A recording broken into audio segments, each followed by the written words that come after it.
Elena Voss thought she was breaking into a criminal empire to save her sister. She thought she'd slipped past security unnoticed, bypassed the alarms, accessed the files. She thought wrong. The moment she plugged in that USB drive, every screen in the room lit up with two words: "Welcome, Elena." Adrian Kane had been waiting. And in the world of monsters, the deadliest ones don't chase you. They let you walk right into their jaws. If you want to see how far a person will go when their family becomes both their greatest weakness and their ultimate betrayal, stay with me until the end. Hit that like button and drop a comment with your city so I can see how far this story travels. The keycard shouldn't have worked. That was Elena's first mistake, thinking luck had anything to do with it. She stood in the service corridor of the Obsidian Tower, heart hammering against her ribs, staring at the green light blinking on the scanner. The metal door hissed open with a sound that seemed too loud, too final. Beyond it stretched a hallway bathed in cold blue emergency lighting, empty and waiting. Elena's fingers tightened around the USB drive in her pocket. 3 weeks. 3 weeks since Maya vanished without a trace, leaving behind nothing but cryptic text messages and a trail that led here, to the most dangerous address in the city. The Obsidian Tower didn't officially exist. No company listings, no building permits, nothing on any map, just whispers in the right circles. And those whispers all led to the same name, Adrian Kane. Elena slipped through the doorway, letting it seal behind her with a quiet click. The corridor stretched ahead, surveillance cameras positioned at precise intervals. But according to the schematics Maya had sent, her last message before disappearing, there was a 30-second gap in the rotation. 30 seconds to cross 50 feet and reach the server room. She'd practiced the timing 100 times in her apartment, pacing it out until muscle memory took over. Now her legs moved on autopilot, counting steps while her mind raced through everything that could go wrong. 23, 24, 25. The server room door appeared on her left. No keycard scanner this time, just a biometric lock. Elena pulled out the second piece of Maya's puzzle, a slim strip of synthetic material that, if her sister's instructions were right, contained a copied fingerprint. Her sister, who designed security systems for a living. Her sister who'd somehow gotten mixed up with people like Adrian Kane. Her sister who'd been terrified in that last video call, glancing over her shoulder every few seconds, whispering that if anything happened, Elena needed to find the files. The truth was in the files. Elena pressed the strip against the scanner. The lock disengaged. She was inside. The server room hummed with the sound of cooling fans and processing power. Rows of black towers lined the space, cables snaking between them like arteries. A single workstation sat in the center, monitor dark, keyboard untouched. Elena moved quickly now. She had maybe 5 minutes before someone noticed the access breach. Maya had been clear about that too. Get in, copy the files, get out. Don't look at them. Don't try to understand them. Just get them to the reporter whose contact information was encrypted in the same message. The computer woke at her touch. No password screen. That should have been her second warning, but adrenaline had her focus narrowed to a pinpoint. She jammed the USB drive into the port and started the download. File transfer initiated. Estimated time, 4 minutes, 37 seconds. Elena exhaled slowly, watching the progress bar crawl forward. Around her, the servers continued their steady hum, indifferent to her presence. The emergency lighting cast everything in shades of blue and black, turning her hands ghostly pale as she gripped the edge of the desk. Maya's face flashed through her mind. Her sister, who'd practically raised her after their parents died. Maya, who'd worked herself ragged to pay for Elena's design degree, who'd never asked for anything in return. Maya, who'd sounded so broken on that last call. I made a mistake, Elle. A really bad mistake. Then we'll fix it together. Just tell me where you are. I can't. You don't understand what these people are capable of. Then help me understand, please, Maya. I can't lose you too. But the call had cut off, and 3 weeks of silence had followed. 3 minutes, 15 seconds. Elena's leg bounced nervously. She scanned the room again, looking for anything useful. A secondary exit, maybe, or another terminal she could... The lights changed. Not off. Not the emergency blues flickering.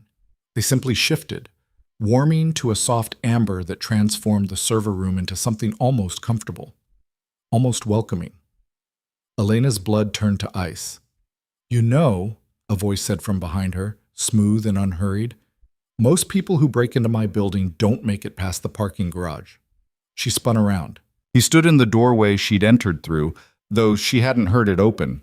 Tall enough to fill the frame, dressed in a charcoal suit that probably cost more than Elena's annual rent. Dark hair pushed back from a face that would have been handsome if not for the absolute absence of warmth in his expression.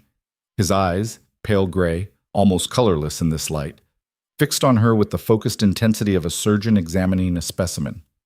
Adrian Kane. Elena had seen photos, grainy surveillance shots in the research she'd done. None of them had prepared her for the physical presence of him, the way he occupied space like a gravitational force. "The USB drive," he said, his tone conversational. "Maya's handiwork, I assume. She always was thorough." Maya's name in his mouth made Elena's stomach drop. "Where is she? I was hoping you'd tell me." He stepped into the room, and Elena noticed he wasn't alone. Two men in dark tactical gear followed him in, taking positions on either side of the door. "See, Elena? I can call you Elena, can't I? We're practically family now. Your sister stole something from me. $47 million, to be precise, along with some very sensitive information. Then she vanished." The download timer read 1 minute, 40 seconds. Elena's hand drifted toward the USB drive. "I wouldn't." Adrian's voice remained pleasant, but something in it stopped her cold. "Those files you're copying, they're not going to help you find Maya. They're not going to expose my operations or bring justice or any of the noble things you're imagining. They're bait." "You're lying." "Am I?" He moved closer, each step measured and deliberate. "Think about it. You, a freelance graphic designer with no training in espionage or criminal investigation, managed to obtain a security keycard that works in my building, acquired biometric data that bypasses my locks, got detailed schematics showing you exactly where to go and when. Does that sound like the kind of information that just falls into someone's lap?" 30 seconds. Elena's mind raced. The keycard had arrived by courier, unmarked package. The fingerprint strip tucked inside Maya's favorite book on Elena's shelf. She'd found it while looking for any clue her sister might have left behind. The schematics in that last encrypted message. Maya wouldn't sell you out?" Adrian's laugh was soft, almost sympathetic. It was worse than if he'd shouted. "Elena, your sister spent 18 months working for me, designing security systems, managing digital infrastructure, making herself absolutely indispensable. And then she helped herself to my accounts and disappeared into thin air. What makes you think family loyalty means anything to her?" 10 seconds. "You don't know her," Elena said, but the conviction had leaked out of her voice. "I know she's brilliant. I know she's ambitious. I know she's a survivor." The download completed with a soft chime. Adrian's eyes flicked to the monitor, then back to Elena. "And I know she sent you here because she knew exactly what I'd do when you showed up." The room felt too small suddenly. Too warm, despite the server fans. Elena yanked the USB drive free and clutched it in her fist. "I'm leaving." "With my property?" Adrian tilted his head slightly. "I don't think so." The tactical officers moved, blocking the exit completely now. Elena looked around wildly. There had to be another way out. A vent shaft. Something. But the room was a concrete box with one door and no windows. "Here's what's going to happen," Adrian said, closing the distance between them until Elena could smell his cologne, something expensive and subtle. "You're going to give me that USB drive. Then you're going to tell me everything Maya said in her last communication with you. Every word, every detail. And if you cooperate, I might let you walk out of here intact." Elena's back hit the server rack. "And if I don't? Then I'll take it from you, extract the information I need, and you'll leave here in significantly worse condition." He paused, those colorless eyes studying her face. "But I don't think that's necessary. You came here looking for your sister. I want to find her too. Our interests align." "You want to kill her?" "I want what she took from me." "What happens to Maya after that?" He shrugged, the gesture elegant and terrifying. "That depends entirely on what she stole besides money." The USB drive felt like it was burning in Elena's hand. Her mind caught on what he'd said before. Bait.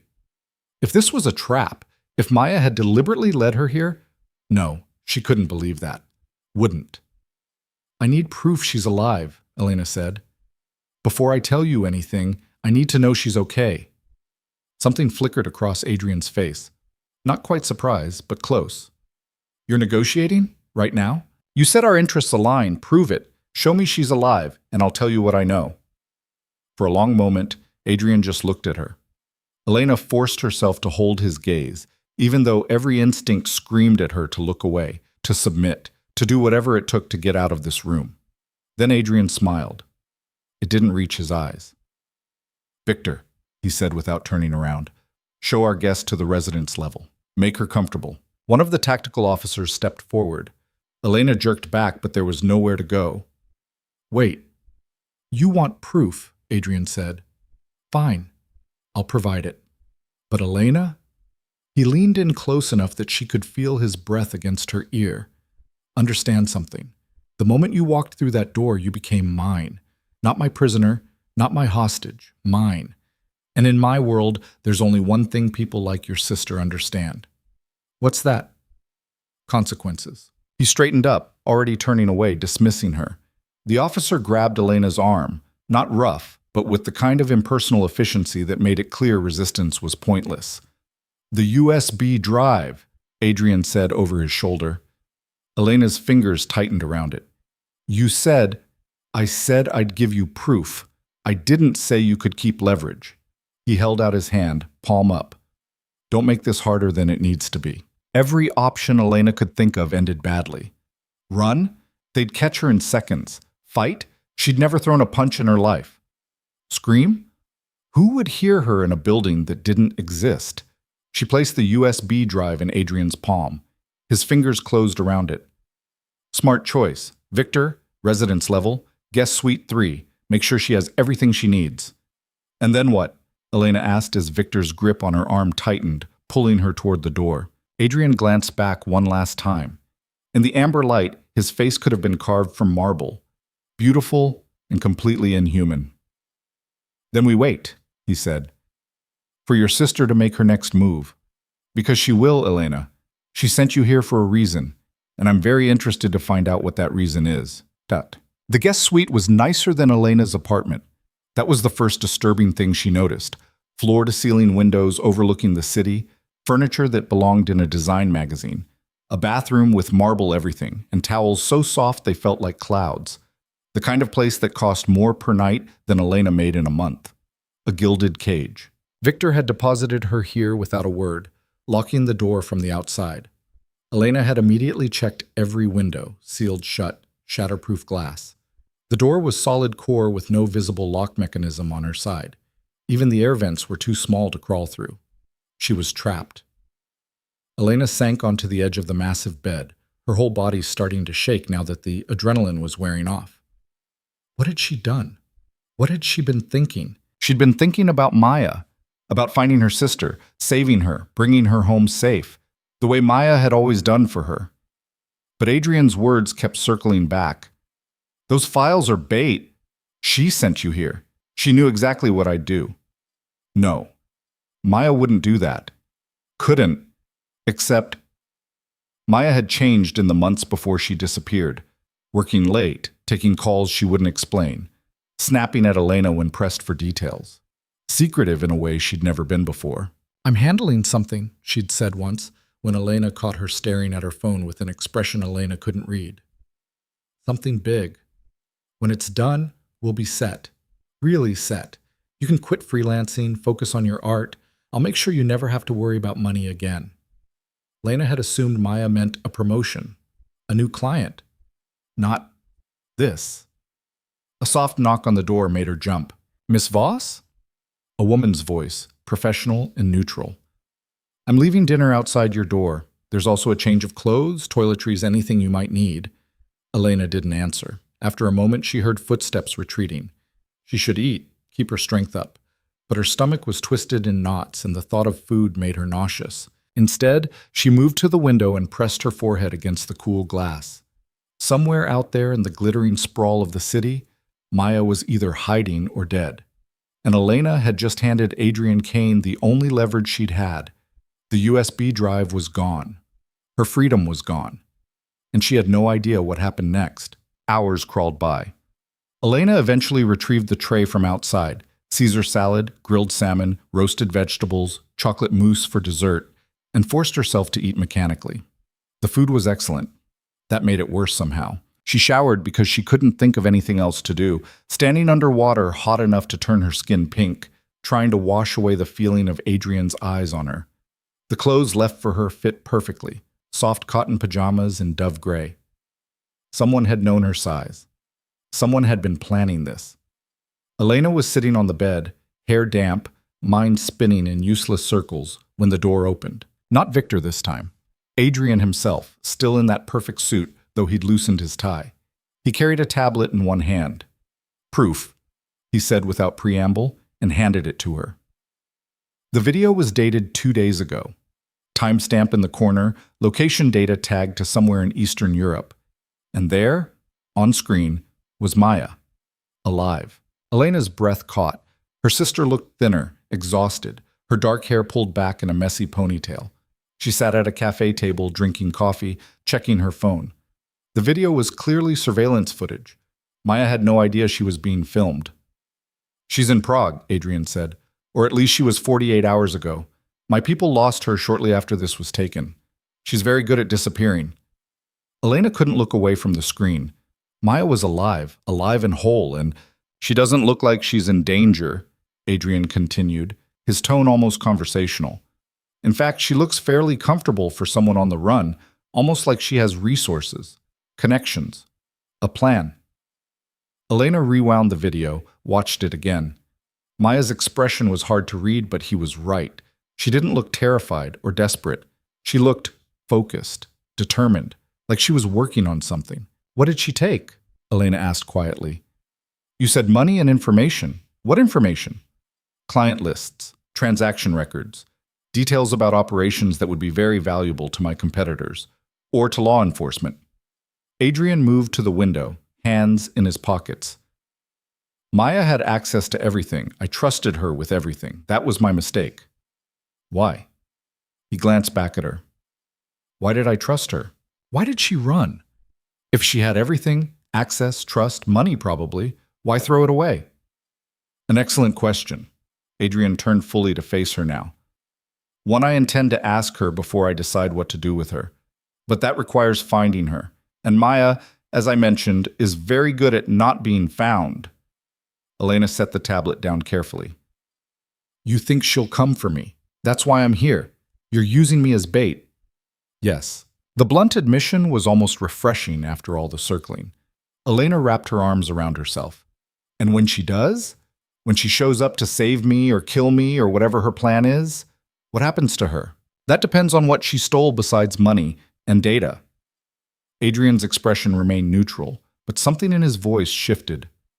A darkness sliding beneath the surface. "If she took something that belongs to someone else, someone I can't afford to disappoint, then what happens to Maya will be out of my hands. And if she didn't, then we negotiate. I get what's mine. She gets to keep breathing. Everyone walks away." "You expect me to believe that? I don't particularly care what you believe." He moved toward the door, then paused. "But for what it's worth, Elena, I don't kill without reason. It's bad for business. Maya chose to steal from me, chose to run. Those were her decisions. You're here because she led you here. That's on her, not me." The worst part was how much sense it made, how reasonable he sounded. "Get some sleep," Adrian said. "Tomorrow we start working on drawing your sister out. The sooner she surfaces, the sooner this ends." "Wait." Elena stood up, fists clenched at her sides. "You're keeping me prisoner. Don't dress it up like it's anything else." Adrian studied her for a long moment, his expression unreadable. Then he crossed the room in 3 strides and stopped close enough that Elena had to tilt her head back to meet his eyes. "Let me be very clear," he said softly. "You walked into my building, broke into my server room, attempted to steal my data. Under any other circumstances, you'd be dead already. The only reason you're standing here having this conversation is because you're useful to me. So no, Elena, you're not my prisoner. You're a tool I'm choosing not to break. Yet." The threat hung in the air between them, cold and sharp. Then Adrian stepped back and the moment shattered. His expression shifted back to neutral, almost pleasant. "Sleep well," he said, and left. The lock clicked behind him with a sound like a coffin closing. Okay. Elena didn't sleep. She lay in the enormous bed, staring at the ceiling, running through every detail of the past 24 hours, looking for gaps, inconsistencies, anything that might help her understand what was really happening. Maya had sent her here. That much seemed clear now. The keycard, the fingerprint, the schematics. Too convenient, too perfect. Adrian was right about that. But why? If Maya wanted to use Elena as bait, she could have just told Adrian where Elena lived, could have sent him straight to her apartment. Why the elaborate setup? Why make Elena come here on her own? Unless Maya needed Elena to see something, to understand something, the USB drive, the files. Adrian had said they were bait, worthless. But what if that was a lie? What if Maya had hidden something in them, something only Elena would recognize? Elena rolled over, pulling a pillow over her head. Her design tablet was back at her apartment, along with her laptop and phone. Everything she'd need to actually examine those files, assuming she could somehow get her hands on them again, which she couldn't. Adrian had them.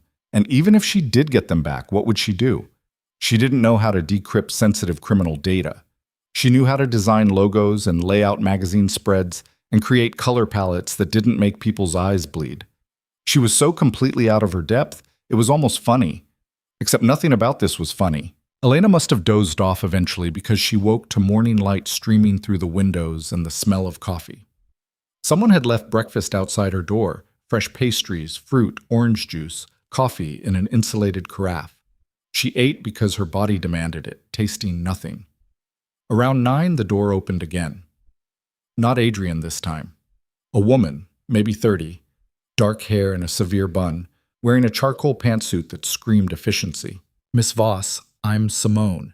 Mr. Kane asked me to provide you with appropriate clothing and answer any questions you might have." Her tone was polite but distant, like Elena was a moderately inconvenient task on her to-do list. "Questions," Elena repeated. "Like, when can I leave?" "I can provide clothing and answer appropriate questions." Simone stepped aside, revealing a rolling rack of outfits. "Mr. Kane suggested you might prefer to look more presentable for today's activities." Today's activities? Like this was a resort vacation. Elena wanted to refuse, to stay in the borrowed pajamas as a petty act of defiance. But that would only hurt her, not Adrian. And if she was going to find a way out of this, she needed to stay sharp, stay focused. She chose dark jeans and a simple black sweater, refusing to acknowledge how perfectly they fit. Simone waited patiently, then led Elena out of the suite for the first time since she'd been locked in. The residence level was exactly as luxurious as the guest suite suggested. Hardwood floors, contemporary art on the walls, floor-to-ceiling windows offering views of the city that probably cost extra. Elena counted doors as they walked. At least 8 other suites on this floor alone, all of them closed. "How many people live here?" she asked. "That would be an inappropriate question, Miss Voss." They took an elevator down, not to the server level where Elena had been caught, but somewhere in between. The doors opened onto what looked like an executive office suite. More windows, more expensive furniture, and a massive conference table where Adrian sat reviewing something on his laptop. He glanced up when they entered, his expression neutral. "Thank you, Simone." The woman disappeared without a word, leaving Elena alone with him. "Sit," Adrian said, gesturing to a chair across from him. Elena remained standing. "What are we doing?" "Creating leverage." He turned the laptop around so she could see the screen. It showed a social media profile. Maya's, private but somehow unlocked. Her sister's posts, her photos, her entire digital life laid out like evidence. "We're going to send your sister a message," Adrian continued. "Something that will convince her to come out of hiding, and you're going to help me craft it." "No." "Elena." Adrian's voice remained calm, but something in his eyes sharpened. "You wanted proof she's alive. I gave it to you. Now I need you to cooperate. Unless you'd like to test exactly how patient I can be when someone becomes an obstacle instead of an asset." Elena's hands were shaking. She pressed them flat against the table. "You're asking me to betray her. I'm asking you to survive. There's a difference." He closed the laptop. Maya made her choices. She stole from people who don't forgive. She put you in this position. If you want to get out of it, you help me find her before someone worse does. Someone worse than you? Adrian smiled, and it was the most terrifying thing Elena had seen yet. Oh, Elena, I'm not even close to the worst thing hunting your sister. Trust me on that. The message Adrian wanted her to craft was simple. Too simple. Elle, I need you. Please. I'm sorry for everything. Just tell me you're okay. Elena stared at the draft on the screen, her stomach turning. She'll know it's a trap. Of course she will. Adrian leaned back in his chair, fingers steepled under his chin. Maya's not stupid, but she'll also know that if you're composing messages, you're alive. That's information she needs. So you're just announcing that you have me. I'm opening a dialogue. He gestured to the laptop. Your sister has something I want. I have something she wants. Eventually we'll find terms we can both live with. Elena pushed the laptop away. You really think it's that simple? That she'll just negotiate? No. Adrian's expression didn't change. I think she'll try something clever. Try to extract you without giving me what I want. That's why we're not just sending one message. He opened a folder on his desktop, revealing what looked like a dozen drafted posts, emails, and texts. We're creating a pattern, making her think she understands the situation. And when she makes her move, we'll be ready. The casual way he discussed manipulation made Elena's skin crawl. How long have you been planning this? Since the moment Maya disappeared with my money. Adrian closed the folder. I knew she'd have a contingency, someone she cared about enough to risk exposure for. The question was whether it would be you or someone else. There is no one else. Our parents are dead. She doesn't have... Elena stopped, realizing what she'd just confirmed. Adrian's slight smile told her he'd already known. No other family, no serious romantic relationships in the past 2 years. A handful of professional contacts, none close enough to matter. That leaves you, Elena, her younger sister. The one person she's consistently protected and provided for since you were 16.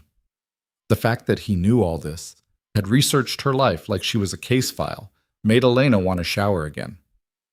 You've been watching me, even before I showed up here. I've been watching everyone in Maya's orbit. You just happen to be the most promising lead. He stood, moving to the windows. Outside, the city sprawled in afternoon sunlight, normal people living normal lives. I had someone check your apartment the day after she vanished, your laptop, your phone, your mail, looking for any indication she'd made contact. Elena's hands clenched into fists. That's illegal. So is breaking into private property and attempting to steal data. Adrian glanced back at her. We're well past legal, Elena. The sooner you accept that, the easier this gets. For you, maybe. For both of us. He returned to the table, placing both palms flat on the surface. You think I enjoy this? Keeping you here? Using you as bait? It's necessary. Maya forced it to be necessary when she took something that doesn't belong to me. That phrase again. Elena leaned forward. You keep saying that. Something that doesn't belong to you. The money? The files? What exactly did she steal that's worth all this? Adrian studied her for a long moment, and Elena got the sense he was calculating something, weighing what she needed to know against what he could afford to reveal. Have you heard of the Volkov Collective? He asked finally. Elena shook her head. Good. That means they're doing their job properly. Adrian pulled out his phone, tapped something, then turned the screen toward her. It showed a photograph of a man, mid-50s, silver hair, expensive suit. Dmitry Volkov, Russian oligarch, legitimate businessman on paper, and one of the primary sources of capital for operations like mine across 3 continents. When someone like me needs to move large amounts of money without attracting attention, we use networks the collective controls. I don't understand what this has to do with... Maya didn't just steal my money, Elena. She stole transit codes, account numbers, and encryption keys for Volkov's entire North American network. 47 million was mine. But the access she compromised, that represents billions in assets that don't belong to me. Assets belonging to people who make me look like a street thug. The room suddenly felt colder. Elena wrapped her arms around herself. Why would she do that? That's what I need to find out. Because there are only 2 explanations. Either she's working with a competitor trying to destabilize Volkov's network, or... He trailed off, pocketing his phone. Or what? Or she's trying to burn it down entirely, expose it, which would be phenomenally stupid and suicidal, but your sister has always had idealistic tendencies. Elena thought of Maya's face in that surveillance video, focused, determined, not running in fear but working towards something. She's trying to expose you, Elena said slowly. All of you. That's what the USB drive was about. That's why she led me here. She wanted me to get those files to someone who could use them. Adrian's expression confirmed it before he spoke. A possibility I've considered, though if that's her plan, she's going about it in a spectacularly reckless way. The collective doesn't respond to threats with lawsuits and bad press. They respond with bodies. Then help her. The words came out before Elena could stop them. If she's in that much danger, help her disappear properly. You said you don't kill without reason. I don't. But I'm not the one you need to convince. Adrian's voice went flat, emotionless. 2 days after Maya vanished, I received a visit from Volkov's head of security, a man named Konstantin. He was very polite, very professional. He gave me 2 weeks to recover the stolen access codes and return them. If I failed, he would consider me complicit in the theft. Do you understand what that means? Elena shook her head, though she was starting to. It means if I don't find Maya and get those codes back, the collective will assume I helped her steal them. They'll dismantle everything I've built. Everyone who works for me, everyone under my protection, they all become targets, and then they'll kill me. Slowly. As an example, the casual way he described his own potential murder was somehow worse than if he'd shown fear, like it was just another business problem to solve. When did you get this visit? Elena asked. 11 days ago. Adrian checked his watch, which gives me 3 more days to produce results. So you see, Elena, time is not on our side, yours or mine. The math hit her like a physical blow. 3 days. 72 hours to find Maya, recover the codes, and somehow get out of this alive. It was impossible. I can't help you, she said. I don't know where she is. I don't know what her plan is. I'm useless to you. You're the only person she'll make contact with. That makes you invaluable. Adrian moved to a cabinet against the wall, opened it to reveal a full bar. He poured 2 glasses of whiskey without asking if she wanted one, then set one in front of her. Drink. You look like you're about to pass out. Lena didn't touch the glass. What happens if she doesn't make contact? If she's smart enough to stay away? Then Konstantin returns, and we both have a very bad day. Adrian downed his whiskey in one swallow. But Maya won't stay away. She sent you here for a reason. Whatever her plan is, you're part of it. She'll reach out. How can you be sure? Because I know how she thinks. I spent 18 months working with her every day, watching her solve problems, anticipate obstacles, plan for contingencies. Something shifted in his voice. Not quite affection, but close. She's brilliant, ruthless when she needs to be, and she never makes a move without 3 backup plans. Sending you here, letting me capture you, putting you in this position, it's all calculated. She's setting up a play. The way he talked about Maya made Elena's chest tight, like he respected her, maybe even admired her, and that was somehow worse than if he just hated her. You cared about her, Elena said quietly. Didn't you? Before she betrayed you? Adrian poured himself another drink. Careful, Elena. You're starting to sound like you're psychoanalyzing me. I'm trying to understand why you're so calm about all this. Your life is on the line. My life is on the line. Maya's definitely dead if you find her, but you're just discussing it like a chess game. Because that's what it is. He met her eyes over the rim of his glass. Emotion makes you sloppy, makes you miss things. I learned that a long time ago. From who? Someone who didn't survive their own sloppiness. He set the glass down with a definitive click. We're sending the message. You can write it yourself, or I'll write it and send it from your accounts anyway. Your choice. Elena looked at the laptop, at the cursor blinking in the message field. She thought about Maya in Prague, drinking coffee, planning whatever desperate move would come next. And she thought about the clock ticking down, 3 days until people even worse than Adrian came looking. She pulled the laptop closer and started typing. Maya, I don't know what you've done or why, but I'm in trouble. Real trouble. If you can see this, if you're out there, I need you to know that Adrian Kane has me. He says you took something from people who won't stop looking. He says we have 3 days. She paused, fingers hovering over the keys, then added, I'm scared. I don't understand any of this. But I know you. You always have a plan. So whatever you're doing, please be careful. I can't lose you too. It wasn't exactly what Adrian had drafted, but it was true. Every word of it. Elena hit send before she could second-guess herself. Adrian read it over her shoulder, close enough that she could feel the warmth of him. Not bad. A little more genuine emotion than I would have used, but that might work in our favor. It's not strategy, Elena said. It's the truth. Sometimes those are the same thing. He moved away, checking his own phone. Now we wait. She might respond immediately, or she might make us sweat.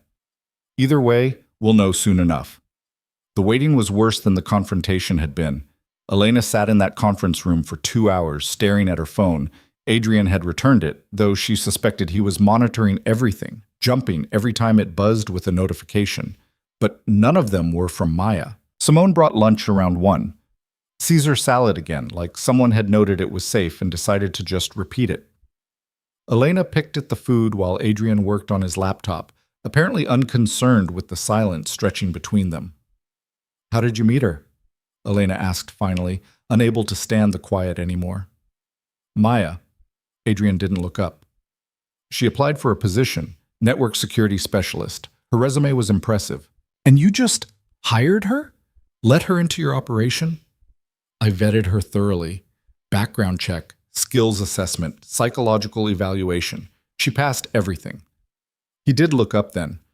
People like me don't stay alive by being careless about who we trust. But you trusted her eventually. I trusted her competence. There's a difference. Adrian closed his laptop. Maya was good at her job. Exceptional, even. She streamlined our entire digital infrastructure, made our systems nearly impenetrable. I rewarded that performance accordingly. With what? Money? Money.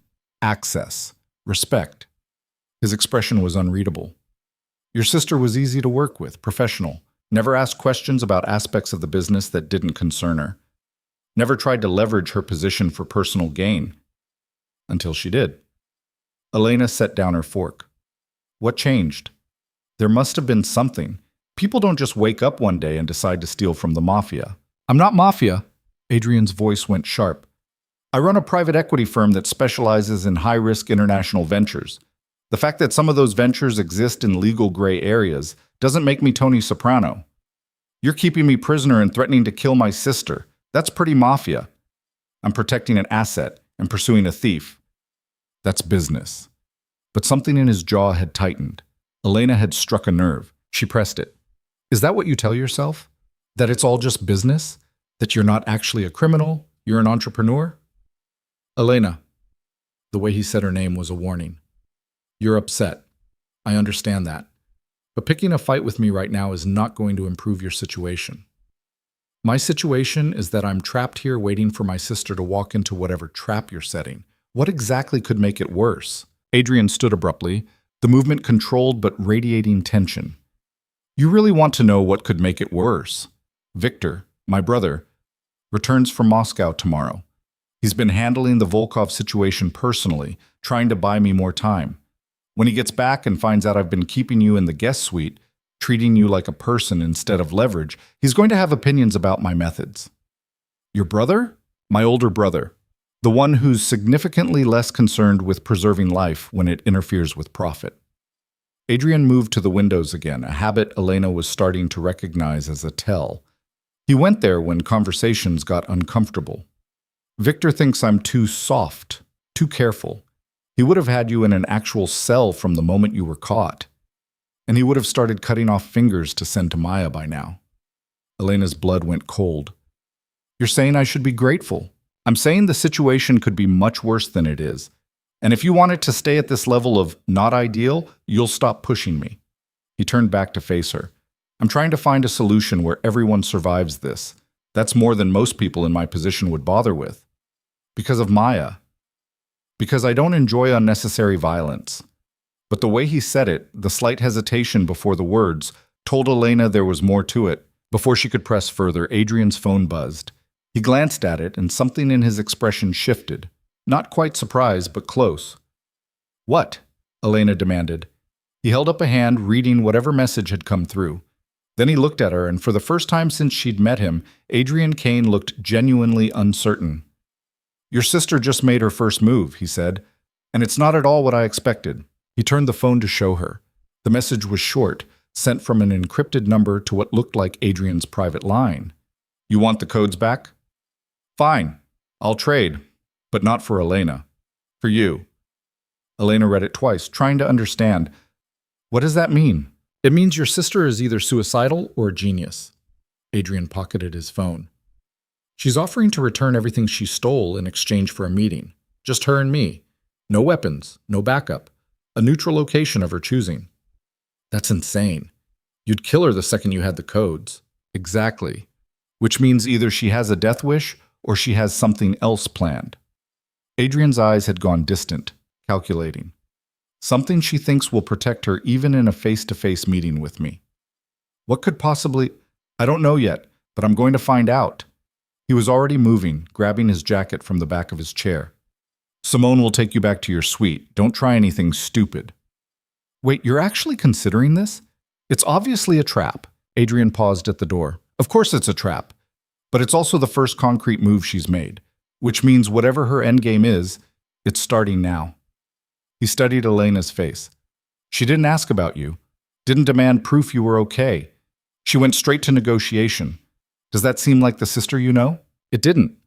Maya should have been frantic about Elena's safety, demanding to speak to her, threatening Adrian if he hurt her. The cold, tactical tone of that message sounded nothing like the sister who used to check under Elena's bed for monsters. Something's wrong, Elena said. Yes. Adrian's expression was grim. The question is what?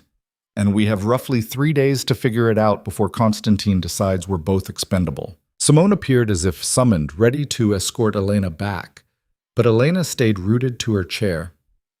I want to be there, she said. When you meet her, I want to be part of this. Absolutely not. She's using me somehow. You said it yourself. I'm part of her plan, which means I need to understand what that plan is. Elena stood, squaring her shoulders.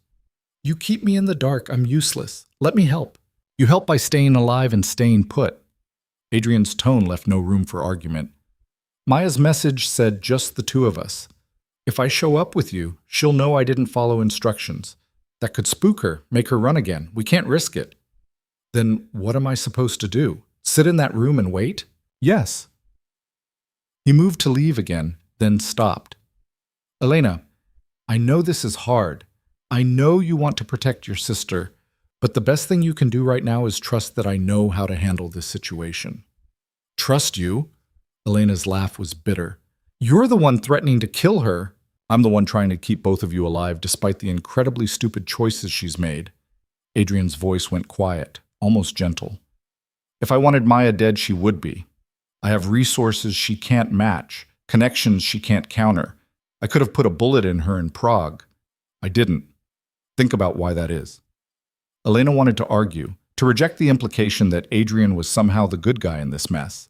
But the question sat in her mind like a stone. Why hadn't he killed Maya when he had the chance? Simone touched her elbow gently. Miss Voss? This way, please. Elena let herself be led out, back to the elevator, back to the guest suite that was starting to feel like the only place in the world she existed. The door locked behind her with its now familiar click. She was alone again. Elena paced the room, mind racing through everything she'd learned. The Volkov Collective. The 3-day deadline. Adrian's brother Victor returning tomorrow. And Maya's strange, cold message offering herself in exchange for codes she'd stolen. None of it made sense. Maya wasn't suicidal. She wasn't reckless. Every choice she'd ever made had been calculated, thought through from every angle. So what was the angle here? Elena pulled out her phone, scrolling through old messages from her sister, looking for clues, patterns, anything that might explain what Maya was thinking. But the texts were mundane. Reminders about bills, questions about Elena's work, the occasional complaint about a difficult client. The last message, sent 3 weeks and 2 days ago, was brutally normal. Don't forget to eat actual food, not just coffee. Love you. Elena stared at those 2 words until they blurred. Love you. Maya had said it casually, the way she always did, like she'd say it again tomorrow, like there would be infinite tomorrows. A knock on the door startled her. It opened before she could respond and a different woman entered, younger than Simone, maybe 25, with kind eyes and a nervous energy. "Miss Voss? I'm Rachel. I'll be bringing your dinner shortly, but Mr. Kane asked me to give you this first." She held out a small box, wrapped in plain brown paper. Elena took it cautiously. "What is it?" "I don't know. He just said you'd want it." Rachel lingered in the doorway. "Is there anything else you need? Different food, books, anything?" The kindness in her voice was almost worse than the coldness would have been. Elena shook her head, and Rachel left quietly. The box was light, unmarked except for her name written in Adrian's precise handwriting. Elena opened it slowly, half expecting something cruel or manipulative. Inside was her sister's bracelet, silver, delicate, with a small charm in the shape of a compass. Their mother had given it to Maya on her 18th birthday, and Maya never took it off. Elena had noticed it in the Prague surveillance footage, glinting on her sister's wrist. But now it was here, in this box, in Elena's hands. A note was tucked underneath, also in Adrian's handwriting. She left it behind when she ran. "I thought you might want to keep it safe until she comes back for it." Elena's hands shook as she fastened the bracelet around her own wrist. The metal was cold, foreign against her skin. Maya's bracelet. The one thing their mother left them that actually mattered, she'd abandoned it. Which meant Maya had left in a hurry, without time to grab the things that meant something. Or worse, she'd left it deliberately, knowing Adrian would find it, knowing he might give it to Elena. Another message. Another piece of the puzzle. But what did it mean? Elena curled up on the bed, the bracelet pressing against her pulse point. Outside, the city lights began to flicker on as dusk settled in. Somewhere out there, Maya was planning whatever came next. And Elena was trapped here, a game piece being moved around a board she couldn't see. She thought about Adrian's question. Why hadn't he killed Maya in Prague? The answer, Elena realized, was the same reason he'd given Elena this bracelet. The same reason he kept calling this business instead of war. Because somewhere under the cold calculation and the threats, Adrian Kane didn't actually want to hurt Maya. Maybe couldn't hurt her, not without breaking something in himself he wasn't ready to lose. Which meant Maya knew it too, and was counting on it. The thought should have been comforting. Instead, it terrified Elena more than anything else had. Because if Maya was betting their lives on Adrian's reluctance to kill the woman who'd betrayed him, she was gambling with odds no sane person would take. Unless she knew something Elena didn't. Unless the whole thing, the theft, the chase, the codes, all of it, was never really about the money or the collective at all. Elena sat up slowly, the bracelet catching the lamplight. What if Maya wasn't running from Adrian? What if she was running towards something else entirely, and Adrian was just another obstacle to clear? The question sat in Elena's mind like a lit match near gasoline. Dangerous, illuminating, ready to explode. She needed to talk to Adrian, needed to tell him her theory before he walked into whatever meeting Maya was setting up. Because if Elena was right, if Maya had a completely different endgame than anyone realized, then Adrian was in just as much danger as the rest of them, maybe more. Elena went to the door and tried the handle, locked as expected. She knocked, then knocked harder. "I need to speak to Adrian," she called out. "It's important. Please, I think I know what my sister is planning." No response. Either no one was listening or they'd been told to ignore her. Elena paced back to the window, pressing her forehead against the glass. The city sprawled below, millions of people living their normal, uncomplicated lives. Going home to families who didn't steal from Russian oligarchs. Sisters who didn't disappear into criminal underworlds. The bracelet felt heavier with each passing second. Whatever Maya's plan was, it was already in motion. And Elena was stuck here, useless, while the clock counted down to an ending she couldn't see but knew was coming. 3 days. 72 hours. And then everyone's choices would come due. Rachel finally came back an hour later, carrying a dinner tray that Elena ignored completely.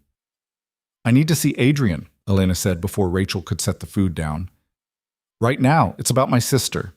Rachel's expression flickered with something that might have been sympathy. "Mr. Kane is in meetings. He can't be disturbed." "Then disturb him anyway. Tell him I know why Maya left the bracelet behind. Tell him she's not planning what he thinks she is." "Miss Voss, please." Elena grabbed Rachel's arm, desperate. "People are going to die if I don't talk to him, including him. Just tell him that. Tell him Elena says he's walking into the wrong trap. Rachel bit her lip, clearly torn between orders and whatever Elena's panic was conveying. Finally, she nodded. I'll try, but I can't promise anything. She left quickly, and Elena went back to pacing. The bracelet caught on her sweater, snagged the fabric. Maya's bracelet, their mother's compass. Always pointing home, their mom used to say. Except Maya had abandoned it, left it behind like it meant nothing, or like it was a message. 20 minutes crawled by, then 30. Elena was starting to think Rachel had either failed or hadn't tried at all when the door opened and Adrian walked in, jacket off, sleeves rolled up, looking like he'd been interrupted in the middle of something important. You have 2 minutes, he said. Make them count. The bracelet. Elena held up her wrist. Why did you really give this to me? Adrian frowned. I told you, I thought you'd want… No, Swallow, no. You gave it to me because you wanted me to see that Maya left it behind. You wanted me to understand that she ran without taking the things that mattered to her. Elena moved closer. But that's not what happened. She left it deliberately. She wanted you to find it. Elena, you're reaching… Am I? You said it yourself. Maya always has backup plans. She's brilliant, calculating, always 3 steps ahead. So why would she forget her mother's bracelet? The one thing she's worn every single day for 8 years? Elena's words came faster now, the pieces clicking together in her mind even as she spoke them. She wouldn't. She'd only leave it if she needed you to have it. Adrian's expression had shifted from impatient to alert. Why would she need that? Because it's a tracker. The certainty hit Elena like cold water. It has to be. She left it so you'd find it, so you'd give it to me, so she'd know exactly where I am at all times. For a long moment, Adrian just stared at her. Then he reached out and took Elena's wrist, examining the bracelet more closely. His fingers were warm against her skin, clinical in their assessment. It's possible, he said slowly. The charm is hollow, could house a small GPS chip. He looked up at her, something sharp in his eyes. But that assumes Maya knew I'd give it to you instead of destroying it or keeping it myself. She knows you. The words were out before Elena could stop them. She worked with you for 18 months. She'd know you're not the kind of person who destroys sentimental objects for no reason. She'd know you'd see it as leverage, a way to, I don't know, manipulate me or prove you're not completely heartless. Adrian's jaw tightened, but he didn't deny it. Instead, he released her wrist and pulled out his phone, typing something quickly. What are you doing? Elena asked. Having it scanned. If there's a tracker, we'll know in 10 minutes. He pocketed the phone. Assuming you're right, what does it change? She already knows you're here. Sent you here, in fact. It changes everything. Don't you see? If she's tracking me in real time, it means she's not planning to negotiate with you at all. She's planning an extraction. Elena's mind raced ahead, following the logic. The meeting she proposed, it's not about returning the codes. It's about getting close enough to grab me while you're distracted. That's insane. She'd need a team, resources, perfect timing. She stole $47 million from you and disappeared without a trace. You think she doesn't have resources? Elena grabbed his arm now, needing him to understand. Adrian, my sister isn't coming to bargain. She's coming to end this, and I don't think that ending includes either of us walking away. Adrian pulled away from her grip, but his expression had gone cold and focused. The look of a man running calculations, adjusting for new variables. If you're right, he said carefully, then she's counting on me bringing you to the meeting. Using you as proof I'm negotiating in good faith, which means leaving you here would throw off her entire plan. Yes, exactly. It also means she has no intention of giving me those codes back, which means when Constantine returns and I don't have them… He didn't finish the sentence. Didn't need to. Elena's phone buzzed. Both of them jumped. She pulled it out with shaking hands. A text from an unknown number. 2 days, Elle. Just hold on 2 more days. I'm coming for you. I promise. I love you. Elena showed it to Adrian. His expression darkened. She's accelerating the timeline, he said. Why? Maybe she knows about the 3-day deadline. Maybe she has her own deadline. Elena read the message again. The words were right. That was how Maya talked, how she'd always reassured Elena, but something felt off. When did you tell your people to scan the bracelet? 30 seconds ago. Why? Because she sent this message right after you did, like she was listening. Elena's stomach dropped.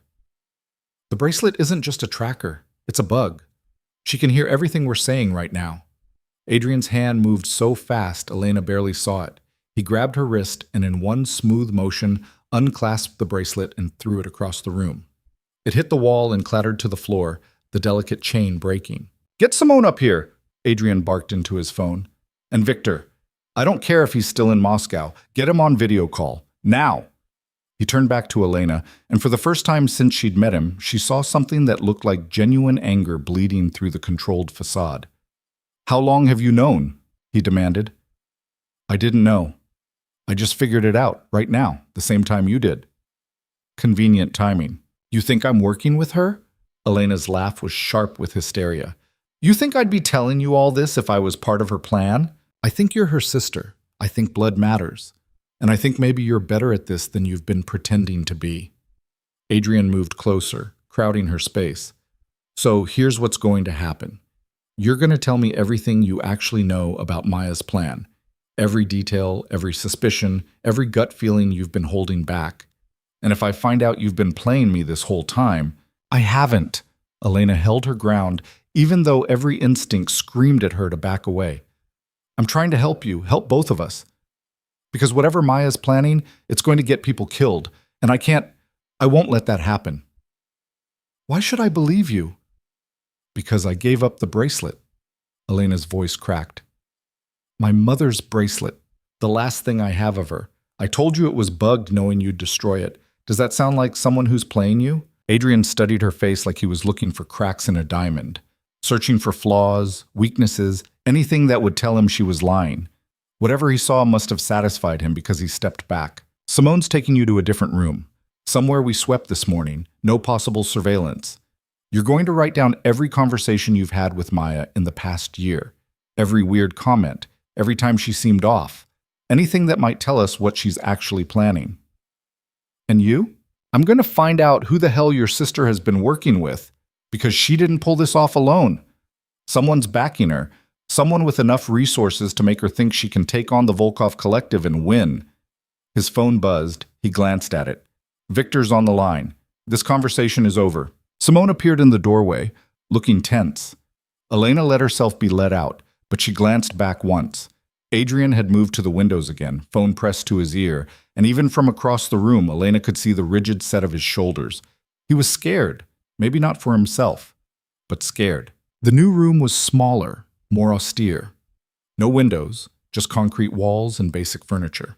A safe room, Elena realized. The kind of place you put people when you thought the walls themselves might be listening. Simone provided paper and pen, nothing digital, nothing that could be hacked, and left Elena alone with orders to write everything down. Elena stared at the blank page. Where did she even start? Maya had always been private, but in the past year, that privacy had calcified into secrecy. Late-night phone calls she wouldn't explain. Unexplained bruises she'd wave off as clumsiness. A new car she couldn't possibly afford on her salary, but claimed was a lease deal. Elena had noticed. Of course she'd noticed. But she'd told herself it was fine, that Maya was an adult with her own life, that not everything was Elena's business. She started writing. Dates she could remember, conversations that had seemed strange at the time. The way Maya had started triple-checking locks and looking over her shoulder. The time Elena had found her sister crying in the bathroom at 3 a.m, and Maya had claimed it was just stress from work. The way Maya's hands had shaken when she'd asked Elena about that reporter friend from college, the one who'd gone into investigative journalism. Whether Elena still had her contact information. Elena had given it to her without asking why. She wrote for an hour, covering 3 pages in cramped handwriting. When she finally set down the pen, her hand ached and her head pounded. Simone collected the pages without comment and disappeared again. Time became meaningless in that windowless room. Elena dozed fitfully on the narrow bed, jerked awake by anxiety every few minutes. She thought about the bracelet, broken now, Maya's connection to her severed.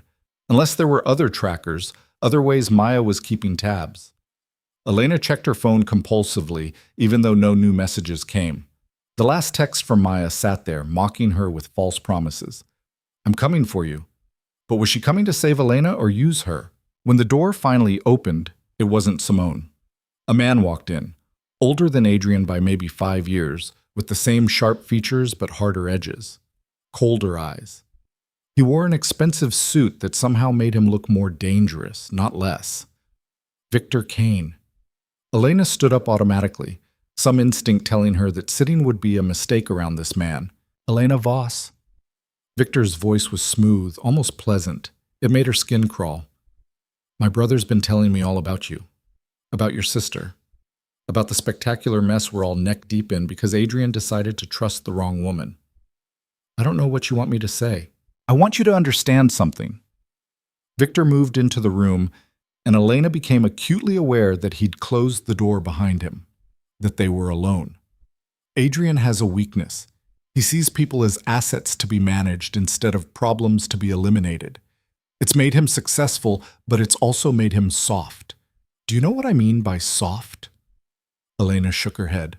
It means he's still hoping there's a solution where everyone lives, where your sister gives back what she stole, where you go home, where he gets to maintain his reputation as someone who's ruthless but fair.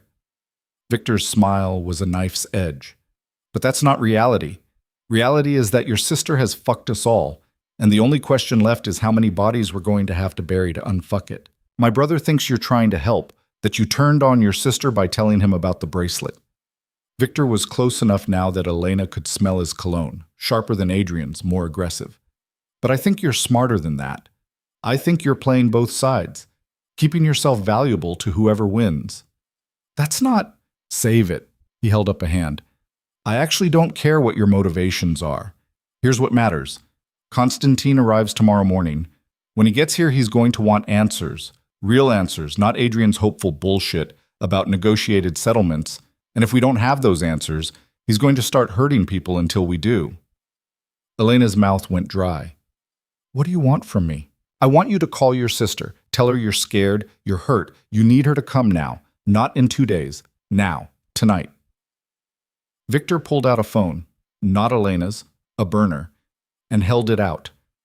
You're going to lure her into a meeting, and when she shows up, we're going to take her and everything she stole. No negotiation, no clever plans, just results. She won't fall for it. She will if you sell it right. You're her weakness, Elena, her blind spot. Use it. When Elena didn't take the phone, Victor's expression hardened. Or I can have Constantine's people encourage your cooperation when they arrive. I'm told they're very persuasive, creative, even. Elena's hand shook as she took the phone. Adrian won't let you do this. Adrian's not here. He's handling logistics for the meet Maya proposed, which gives me time to handle things my way. Victor moved to the door.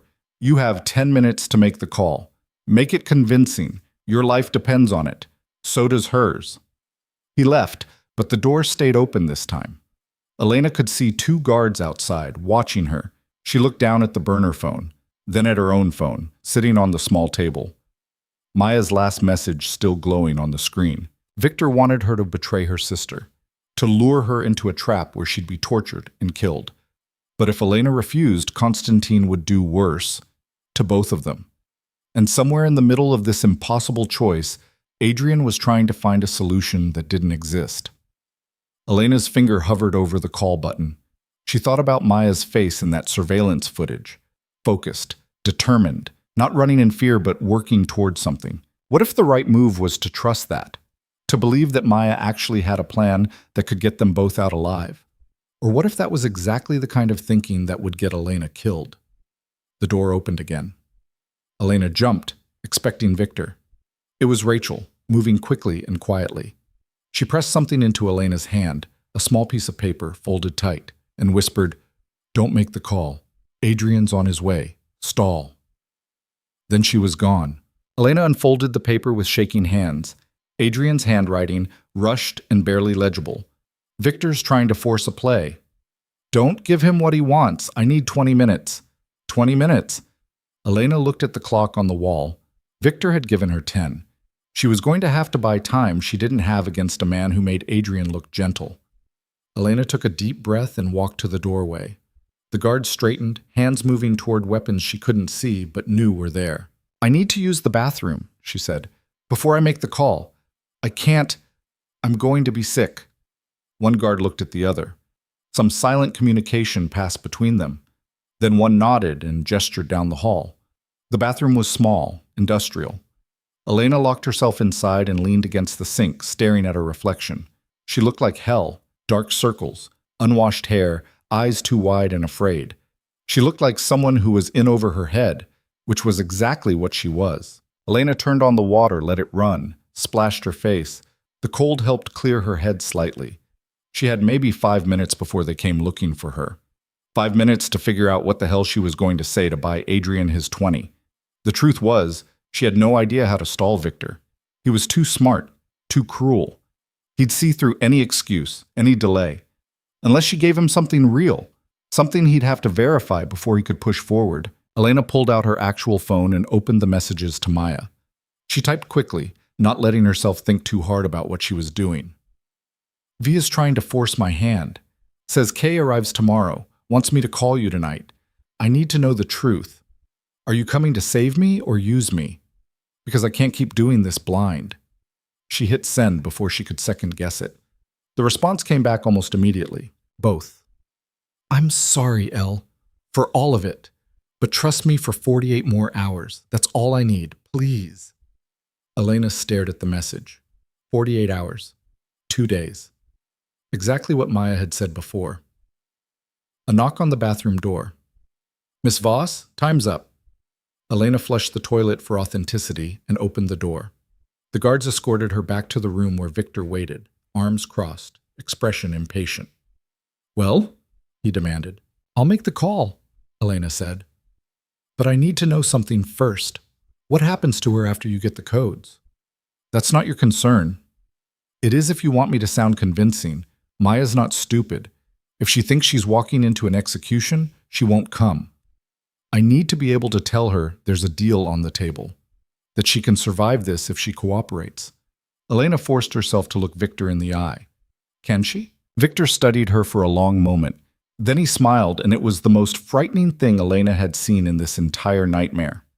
Sure, he said. Tell her whatever you want. As long as she shows up, the specifics don't matter. Which was answer enough. Elena picked up the burner phone. Her hands weren't shaking anymore. She'd moved past fear into something colder, more focused. She dialed the number she'd memorized years ago. Maya's number, unchanged despite everything. It rang twice before her sister answered. Elle? Maya's voice cracked. Oh God, Elena, are you okay? Did they hurt you? The concern sounded real. The fear sounded real. And that made everything so much worse. I'm fine, Elena said, aware of Victor watching her every micro-expression. But I need you to listen. They want me to lure you into a trap. They're planning to take you the moment you show up. Victor's expression went thunderous. He moved toward her, but Elena held up a hand. But here's the thing, Maya. I'm done being a piece on your board. I'm done being used by you or them or anyone else. So I'm going to give you one chance to tell me the truth. Elena's voice went hard. What the hell is really going on? And don't feed me some line about protecting me. I want the truth. Silence on the other end. Elena could hear Maya breathing, could almost see her sister's mind working through options. I can't explain over the phone, Maya said finally. It's too complicated, and they're probably listening anyway. But Elle, I swear to you, everything I've done has been to get us both out, to get us free of all of this. Free by stealing from the Russian mafia? That's your plan for freedom? It's more than that, so much more. And if you can just hold on until tomorrow night, I can end this. All of it. Maya's voice dropped to barely a whisper. Please, Elena. I know I don't deserve your trust, but I'm begging you anyway. One more day. Victor was right next to her now, hand outstretched for the phone. Elena turned away from him. And what happens to me when you end it? She asked. Do I get to walk away? Or am I just collateral damage in whatever war you're actually fighting? You're my sister. You're everything. And I will burn this whole city down before I let anyone hurt you. Maya's voice broke. I love you. That's the one thing that's real in all of this. Whatever else I've lied about, that's true. Victor grabbed the phone from Elena's hand and ended the call. His face was a mask of controlled fury. What the hell was that? He demanded. That was me buying your cooperation. Elena met his glare without flinching. She's coming, tomorrow night. She said it herself. Which means you have time to set up properly instead of rushing in and spooking her. Isn't that what you wanted? For a moment, Elena thought Victor might actually hit her. His hand twitched, and she braced herself. Then Adrian's voice cut through the room like a blade. Victor, stand down. He stood in the doorway, flanked by two of his own people. His expression was carved from ice. "She's my asset," Adrian said quietly. "You don't touch her without my permission. We clear?" The brothers stared at each other, some silent battle of wills playing out in the space between them. Finally, Victor stepped back, hands raised in mock surrender.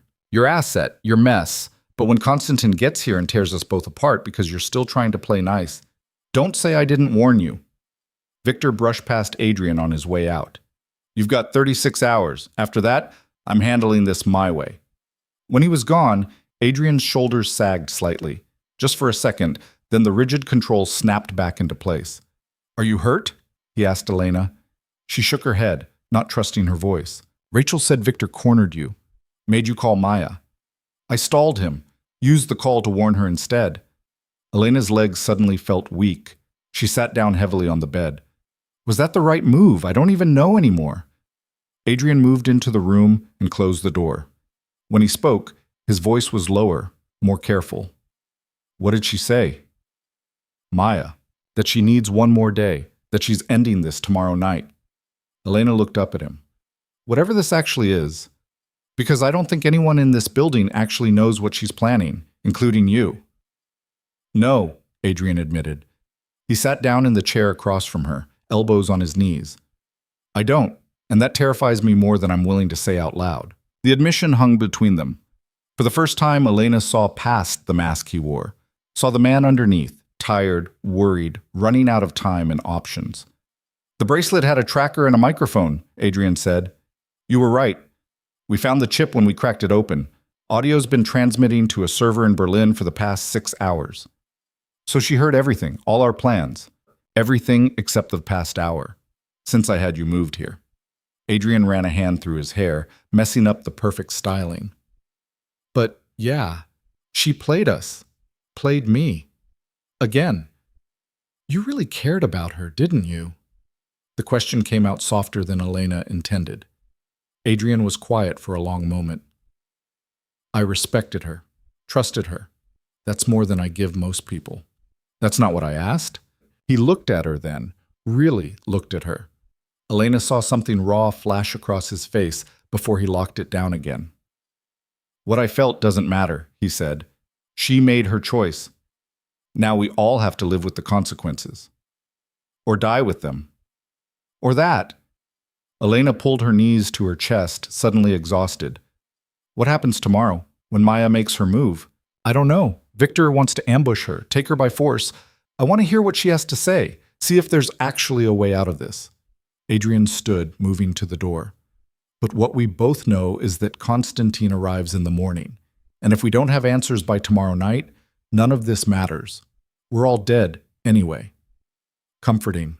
"I'm not here to comfort you, Elena. I'm here to keep you alive. There's a difference." But he paused at the threshold. "Get some rest. Tomorrow's going to be bad no matter how it goes." After he left, Elena lay back on the narrow bed and stared at the ceiling. Somewhere above her, the city lived its normal life. People going to dinner, watching television, tucking their kids into bed. Normal problems, normal lives. Elena would have given anything to have that back. To rewind to 3 weeks ago, to tell Maya no when she'd been asked about that reporter's contact information. To refuse to understand, to look away, to stay safe in her ignorance. But she hadn't. And now she was here, in a concrete box, waiting for a sister who might be coming to save her, or sacrifice her. 48 hours, Maya had said. Elena had a feeling they wouldn't both survive them. Elena didn't sleep. She watched the minutes crawl by on the digital clock someone had left on the small table, each number change feeling like a countdown to something inevitable and terrible. At 4:47 a.m., the door opened. Not Adrian this time. Not Victor. A man Elena had never seen before, tall, broad-shouldered, with a face that looked like it had been carved from granite and left out in the weather too long. He wore a dark suit that strained slightly across his chest, and when he moved into the room, Elena caught the unmistakable outline of a shoulder holster. "Miss Voss." His accent was thick, Eastern European, Russian. "I am Constantine. We have much to discuss." Elena's blood turned to ice. He wasn't supposed to arrive until later. That's what Victor had said. Morning. She'd had until morning. But it was morning now, and Constantine was here. "Where's Adrian?" Elena asked, hating how small her voice sounded. "Mr. Kane is currently explaining to me why he does not have what I came to collect." Constantine pulled out the chair Adrian had sat in hours before and lowered himself into it with deliberate slowness. "He tells me interesting story about your sister, about codes she stole, about complicated plan to recover them." He paused. "I do not like complicated plans. I don't know where the codes are. Perhaps not." Constantine leaned forward, elbows on his knees. "But you are reason your sister took them, yes? You're reason she risks everything, so you are leverage. Question is how to use this leverage most effectively." Elena pressed herself back against the wall, every muscle locked tight. "Adrian won't let you hurt me. Adrian Kane does not give me orders. I give him orders. He forgets this sometimes. Thinks because he runs profitable operation, he has power. But power is illusion. I can take everything from him in one phone call." Constantine smiled, and it didn't reach his eyes. "So when I ask you questions, you answer truthfully. Not for Adrian. For yourself. Understand?" Elena nodded, because what else could she do? "Good. Now, your sister contacts you, yes? Messages, phone calls. When was last time?" "Last night. She said she needs until tonight, that she'll end this." "End this how?" "I don't know. She wouldn't say over the phone." Constantine studied her face like he was reading a document, looking for lies, inconsistencies. Elena forced herself to hold his gaze, even though every instinct screamed to look away. "You love your sister," he said finally. It wasn't a question. "Yes." "Enough to die for her?" The question hung in the air like a blade. Elena's throat went dry. "I don't want to die at all." "Good answer. Shows you are smart." Constantine stood, and the movement was so sudden Elena flinched. "I tell you what happens now. Tonight your sister comes. She brings codes, or she brings death. For her, for you, for Adrian Kane and his brother. For everyone in this building. I do not negotiate. I do not wait. I take what belongs to Volkov Collective, and I eliminate problems. Simple. She'll have a plan. Maya always, your sister is a clever girl who makes very stupid choice, stealing from us." Constantine moved to the door. "No plan saves her from that. But maybe if she cooperates quickly, I kill her fast, painless. This is mercy I offer because Adrian Kane has been useful to Collective, but mercy has limits." He left without waiting for a response. Elena heard the lock click and then voices in the hallway, Constantine's low rumble and Adrian's sharper tone, arguing about something she couldn't make out. Then silence. Elena wrapped her arms around herself and tried to stop shaking. Constantine was here. The deadline had collapsed, and Maya was walking into a situation even more dangerous than any of them had planned for. She had to warn her, had to find some way to... The door opened again. Adrian this time, looking worse than Elena had ever seen him. His shirt was wrinkled, tie gone, and there was a cut above his left eyebrow that was still bleeding slightly. "What happened?" Elena asked. Victor and Constantine had a difference of opinion about methodology. "I got in the middle of it." Adrian touched the cut gingerly. "Doesn't matter, we have bigger problems." He said tonight, that Maya has until tonight. "He's giving us 12 hours. Noon tomorrow, actually, but close enough." Adrian sat down heavily, like his legs had stopped supporting him. "If we don't have the codes by then, he starts killing people. Starts with the staff on the lower levels. Works his way up. Makes sure everyone knows why it's happening." "That's insane. That's the Collective. They rule through terror because terror is effective." Adrian rubbed his eyes. "I've worked with them for 6 years. Never missed a deadline, never lost a shipment, never gave them reason to doubt my usefulness. And it doesn't matter. The second I can't deliver, I'm as disposable as anyone else." Elena had never heard him sound like this. Defeated. Almost broken. The cold calculation had cracked, and underneath was just a man who'd run out of moves. "What about your people?" she asked. "The ones on the lower levels. Can't you evacuate them? Get them out before—" "They're already gone. I sent them home an hour ago. Told them to take a few days off, paid leave." Adrian's laugh was bitter. "Constantine knows what I did. Doesn't care. Says if I don't have staff to kill, he'll find other targets, friends, family. People who've ever worked for me. He'll make the point one way or another. So we're just going to wait? Let Maya walk in and… what? Hope she actually has the codes? Hope Constantine decides to be merciful? No. Adrian looked up at her, and some of the steel had returned to his eyes. We're going to force her hand, make her show her cards before Constantine gets impatient. How? By giving her what she wants. You. Adrian stood. Constantine agreed to let me arrange one meeting, neutral ground, limited security. Maya returns the codes, I return you. Clean exchange, everyone walks away. Elena's stomach dropped. You're using me as bait again. I'm using you as resolution. There's a difference. But Adrian wouldn't quite meet her eyes. Maya's not going to trust any scenario where she doesn't see you're safe first. So you'll be there, visible, proof that I'm negotiating in good faith. And when she hands over the codes, what stops Constantine from killing us both anyway? Nothing. Which is why we're not actually doing a straight exchange. Adrian pulled out his phone, showed her a map with a location marked. The meet is at an old industrial site on the south waterfront. Abandoned for 5 years, multiple exits, good sightlines. Maya chose it, which means she's already scouted it, knows the layout, probably has her own people positioned. So it's an ambush, hers or yours or both. Probably both. But here's the thing, Constantine doesn't know about the meeting yet. I'm not telling him until 30 minutes before. Not giving him time to position his people or take control of the operation. Adrian met her eyes finally. If this goes wrong, he'll kill me for the deception. But if it goes right, we recover the codes and everyone survives. Those are the only two options left. Elena tried to process what he was saying. You're going rogue. Against the collective. I'm doing what I should have done from the start. Handling this myself instead of waiting for permission. Adrian pocketed his phone. Your sister made this mess. I'm going to unmake it. And you're going to help me. Why should I? You just said this could get you killed. Because if I die, you die. Maya dies. Everyone dies. At least this way there's a chance. He moved to the door, then paused. Get ready. We leave in 4 hours. Wear something you can move in.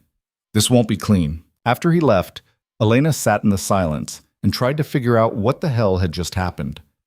Adrian was improvising, breaking his own rules, taking risks he'd spent this entire nightmare trying to avoid. Because of Maya. Because somewhere under all the cold strategy, he actually didn't want her dead. Elena's phone buzzed. She grabbed it, expecting another cryptic message from her sister. It was from an unknown number. The meeting is a trap. Adrian's trap? Constantine's trap? Maybe Victor's trap too. Don't trust any of them. When the shooting starts, run east. There's a boat waiting at Dock 7. I'll find you there. I promise. Elena read it 3 times. Maya knew about the meeting already. Of course she did. She probably had people watching the building, tracking everyone's movements. But the warning felt wrong. Too simple.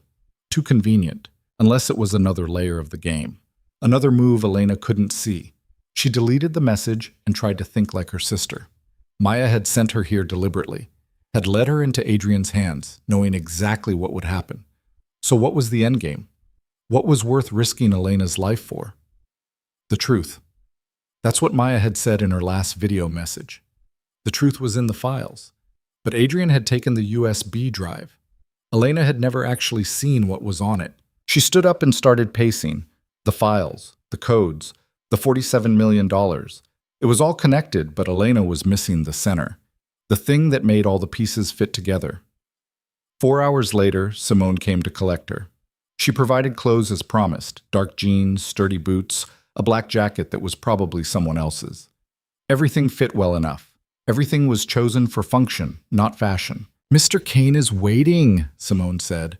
Her expression was carefully neutral, but Elena caught something in her eyes. Worry. Maybe fear. Even the people who worked for Adrian knew this was going sideways. Elena followed her through corridors she hadn't seen before. The building was quiet in a way that felt wrong. No staff, no movement, just empty halls and closed doors. Everyone had evacuated or been locked down. The obsidian tower had become a tomb waiting for bodies. Adrian was in the garage, leaning against a black SUV. He'd changed into tactical gear, dark pants, fitted shirt, shoulder holster visible. He looked like a different person. Less businessman, more soldier. Victor stood nearby, similarly dressed. He gave Elena a look that was part assessment, part contempt. "She's really going?" Victor asked Adrian. "She's the only reason Maya will show. And when Maya tries to extract her, because you know she will, then we adapt." Adrian opened the passenger door. "Elena, get in." She climbed into the SUV because there was no other choice. The interior smelled like leather and gun oil. Adrian got in the driver's seat while Victor took the back, along with two men Elena didn't recognize. No one spoke as they pulled out of the garage and into early afternoon traffic. The city looked surreal in the daylight, normal, peaceful, people going about their lives while Elena rode toward what might be her death. They drove for 40 minutes, leaving downtown behind for industrial waterfront. Warehouses and shipping containers, empty lots choked with weeds, the smell of salt and rust. This part of the city had been abandoned when the shipping routes changed, left to rot while newer facilities went up elsewhere. The SUV pulled into a gravel lot surrounded by chain-link fence. Beyond it, Elena could see the industrial site. 3 massive warehouses, corrugated metal and broken windows. Loading docks facing the water. Exactly the kind of place you'd choose for something that needed to stay off the books. Adrian killed the engine. For a moment, no one moved. "Last chance to reconsider," Victor said. "We can still call Constantine. Let him handle this his way." "No." Adrian's voice was flat, final. "We do this clean. Get the codes, get out. No unnecessary casualties." "You always were an optimist." Victor chambered a round in his pistol. "Let's hope it doesn't get you killed." They exited the vehicle. Elena's legs felt unsteady on the gravel, her pulse hammering in her throat. The 2 men with Victor fanned out, taking positions with the casual efficiency of people who'd done this before. Military, Elena realized. Or former military. The way they moved, the way they held their weapons, this wasn't their first ambush. Adrian checked his watch. 15 minutes until Maya's deadline. Let's get in position. He led Elena toward the center warehouse, the largest of the 3. The main entrance had been chained shut, but someone had cut through the locks recently. The chain hung loose, and the door stood slightly ajar. "Stay close," Adrian said. "Don't run. Don't make any sudden moves. When Maya arrives, you're going to stand exactly where I tell you and not move until this is over. Understand?" Elena nodded. Inside, the warehouse was cavernous and dark. High ceilings lost in shadow, broken skylights letting in weak afternoon light. The floor was concrete, oil-stained and cracked. Old machinery sat in corners, rusting and forgotten.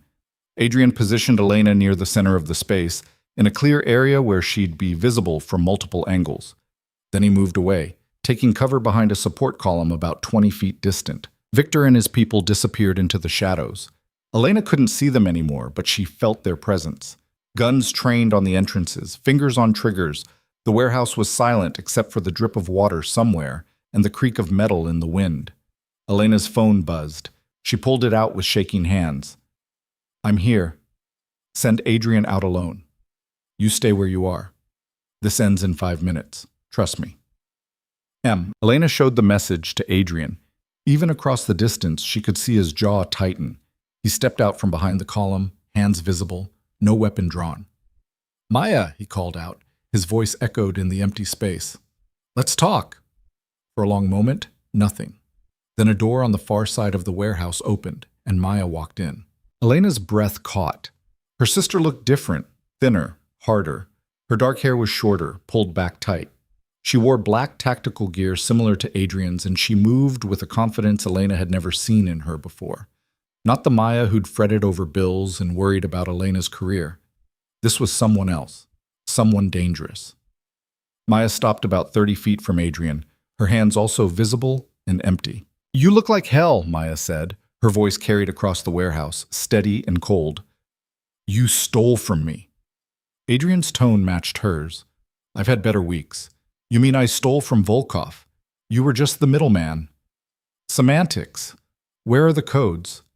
Maya smiled, and it was nothing like the smile Elena remembered. "Somewhere safe. You'll get them when I get my sister. She's right there. You can see she's unharmed. I can see she's standing in a kill zone with your brother's snipers in the rafters." Maya's eyes flicked up. "Hi, Victor. I know you're up there." A pause. Then Victor's voice from somewhere above. Smart girl. Not smart enough, apparently. We'll see. Maya looked at Adrian again. Here's how this works. You let Elena walk out that door behind me. She gets in a car, drives away. When she's clear, I'll tell you where to find the codes. Simple. And I'm supposed to trust you'll actually give them up? After everything? Adrian took a step closer. Why, Maya? Why steal from the collective? You had to know they'd come after you, after everyone connected to you. Because they deserved it. Something raw flashed across Maya's face. You want to know the truth, Adrian? About what you've been helping Volkov move for the past 6 years? Money, assets, standard laundering operations. People. Maya's voice cracked. You've been moving people. Women and children, mostly. Trafficked through your networks, sold to the highest bidder. And you didn't even know. Didn't bother to ask what was in the shipments as long as the money was clean. The warehouse went absolutely silent. Elena's stomach turned to stone. Adrian's expression didn't change, but something in his posture shifted. You're lying. I have proof. Documentation, transaction records, testimony from survivors. Everything you helped facilitate, every life you destroyed. That's what was in those files Elena tried to steal. That's what I'm going to expose unless you let her walk out of here right now. That's not possible. I would have known. You knew what you wanted to know. What was convenient. Maya's voice went hard. I worked for you for 18 months, Adrian. Designed your systems, managed your data. You think I didn't see what was really happening? The encrypted manifests, the coded language. I saw it all. And when I tried to quit, when I tried to walk away quietly, Konstantin came to my apartment. Told me no one leaves the collective's operations alive unless they're useful dead. Elena's mind reeled. Everything Maya had said about needing money, about setting them up for life, it had been a cover. She'd been gathering evidence, building a case. So you decided to steal everything and burn it all down.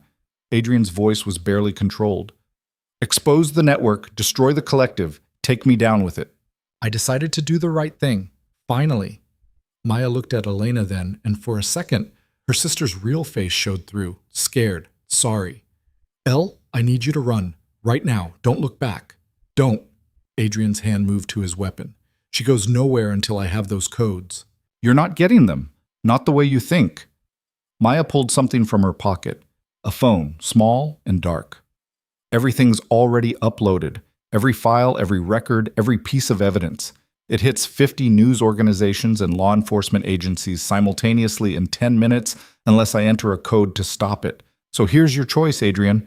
Let Elena go or watch your entire world burn. You're bluffing. Try me. Victor's voice cut through from above. Adrian, she's stalling. Konstantin's people just entered the perimeter. They're surrounding the building. Adrian's head snapped up. What? Someone tipped them off to the location. They'll be inside in 90 seconds. Maya smiled grimly. Not someone. Me. I told Konstantin exactly where we'd be, because I needed him here to finish this. You brought the collective down on all of us? Adrian's voice rose. Are you insane? I'm ending this. Konstantin comes in, sees Adrian Kane meeting with the thief who stole his codes, sees Victor, sees his entire North American operation exposed, and I have 2 federal agents outside recording everything that happens next. Maya started backing toward the exit. Elena, move, now. But Elena was frozen, trying to understand. Maya hadn't come to save her. She'd come to use her as bait to draw in everyone she wanted to destroy. Elle, please. Maya's voice broke. I did this for us, to get us out. But you have to run. Adrian moved then, fast, crossing the distance between him and Elena in seconds. He grabbed her arm and pulled her behind him, using her as cover as gunfire erupted from somewhere outside the warehouse. Konstantin's people had arrived. The next 30 seconds were chaos. Victor's men returned fire from the rafters. Adrian dragged Elena toward the far exit, the one Maya had come through, but Maya was already gone, disappeared into the maze of warehouses. Stay low, Adrian shouted over the gunfire. Move! They burst through the door into daylight. More gunfire. Elena saw men in dark suits spreading out across the lot. Saw Victor emerge from the warehouse behind them. Saw the whole situation spiraling into exactly the kind of violence Adrian had tried to avoid. And somewhere in the middle of it, Her sister had sacrificed all of them to expose the truth. Elena ran. Elena's boots pounded against cracked asphalt as Adrian yanked her between shipping containers, using the rusted metal as cover.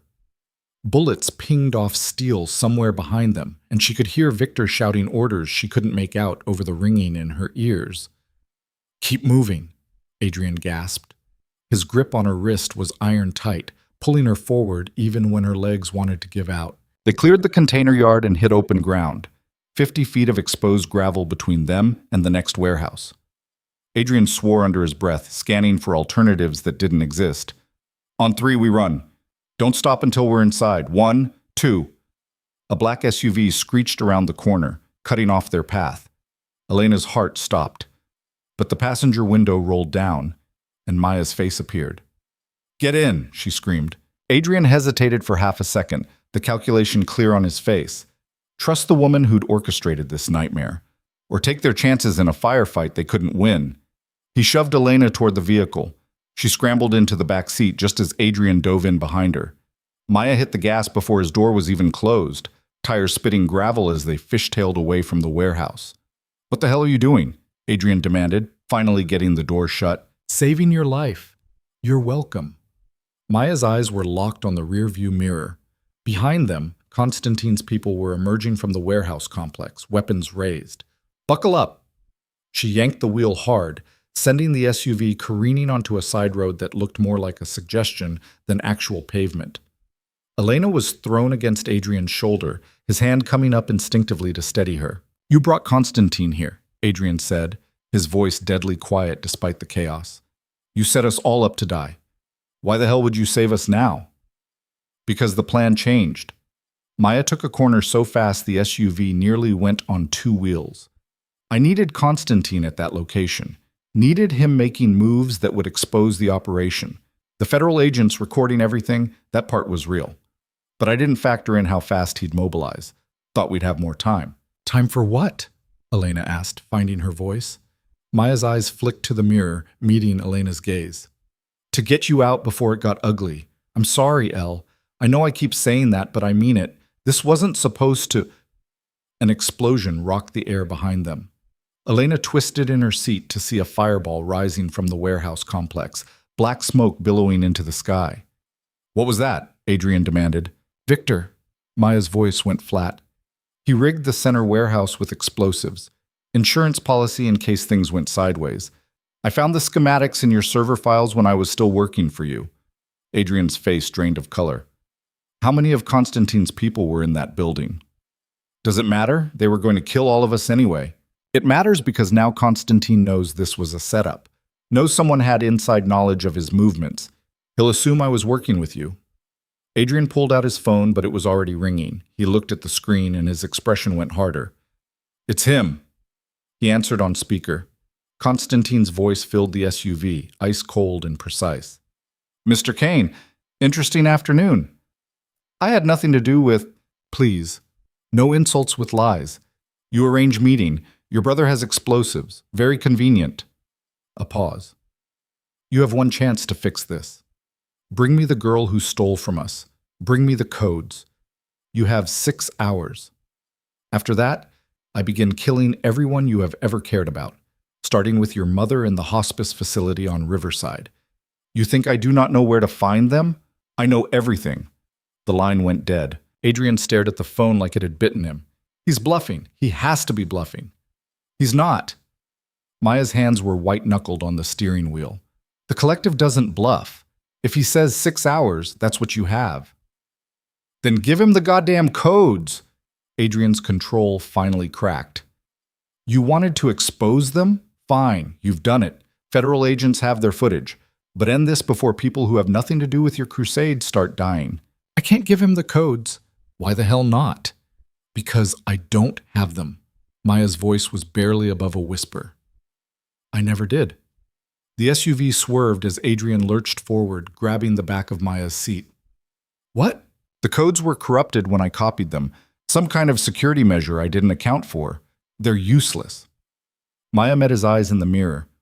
"Everything I stole, the money, the files, the access credentials, it's all real.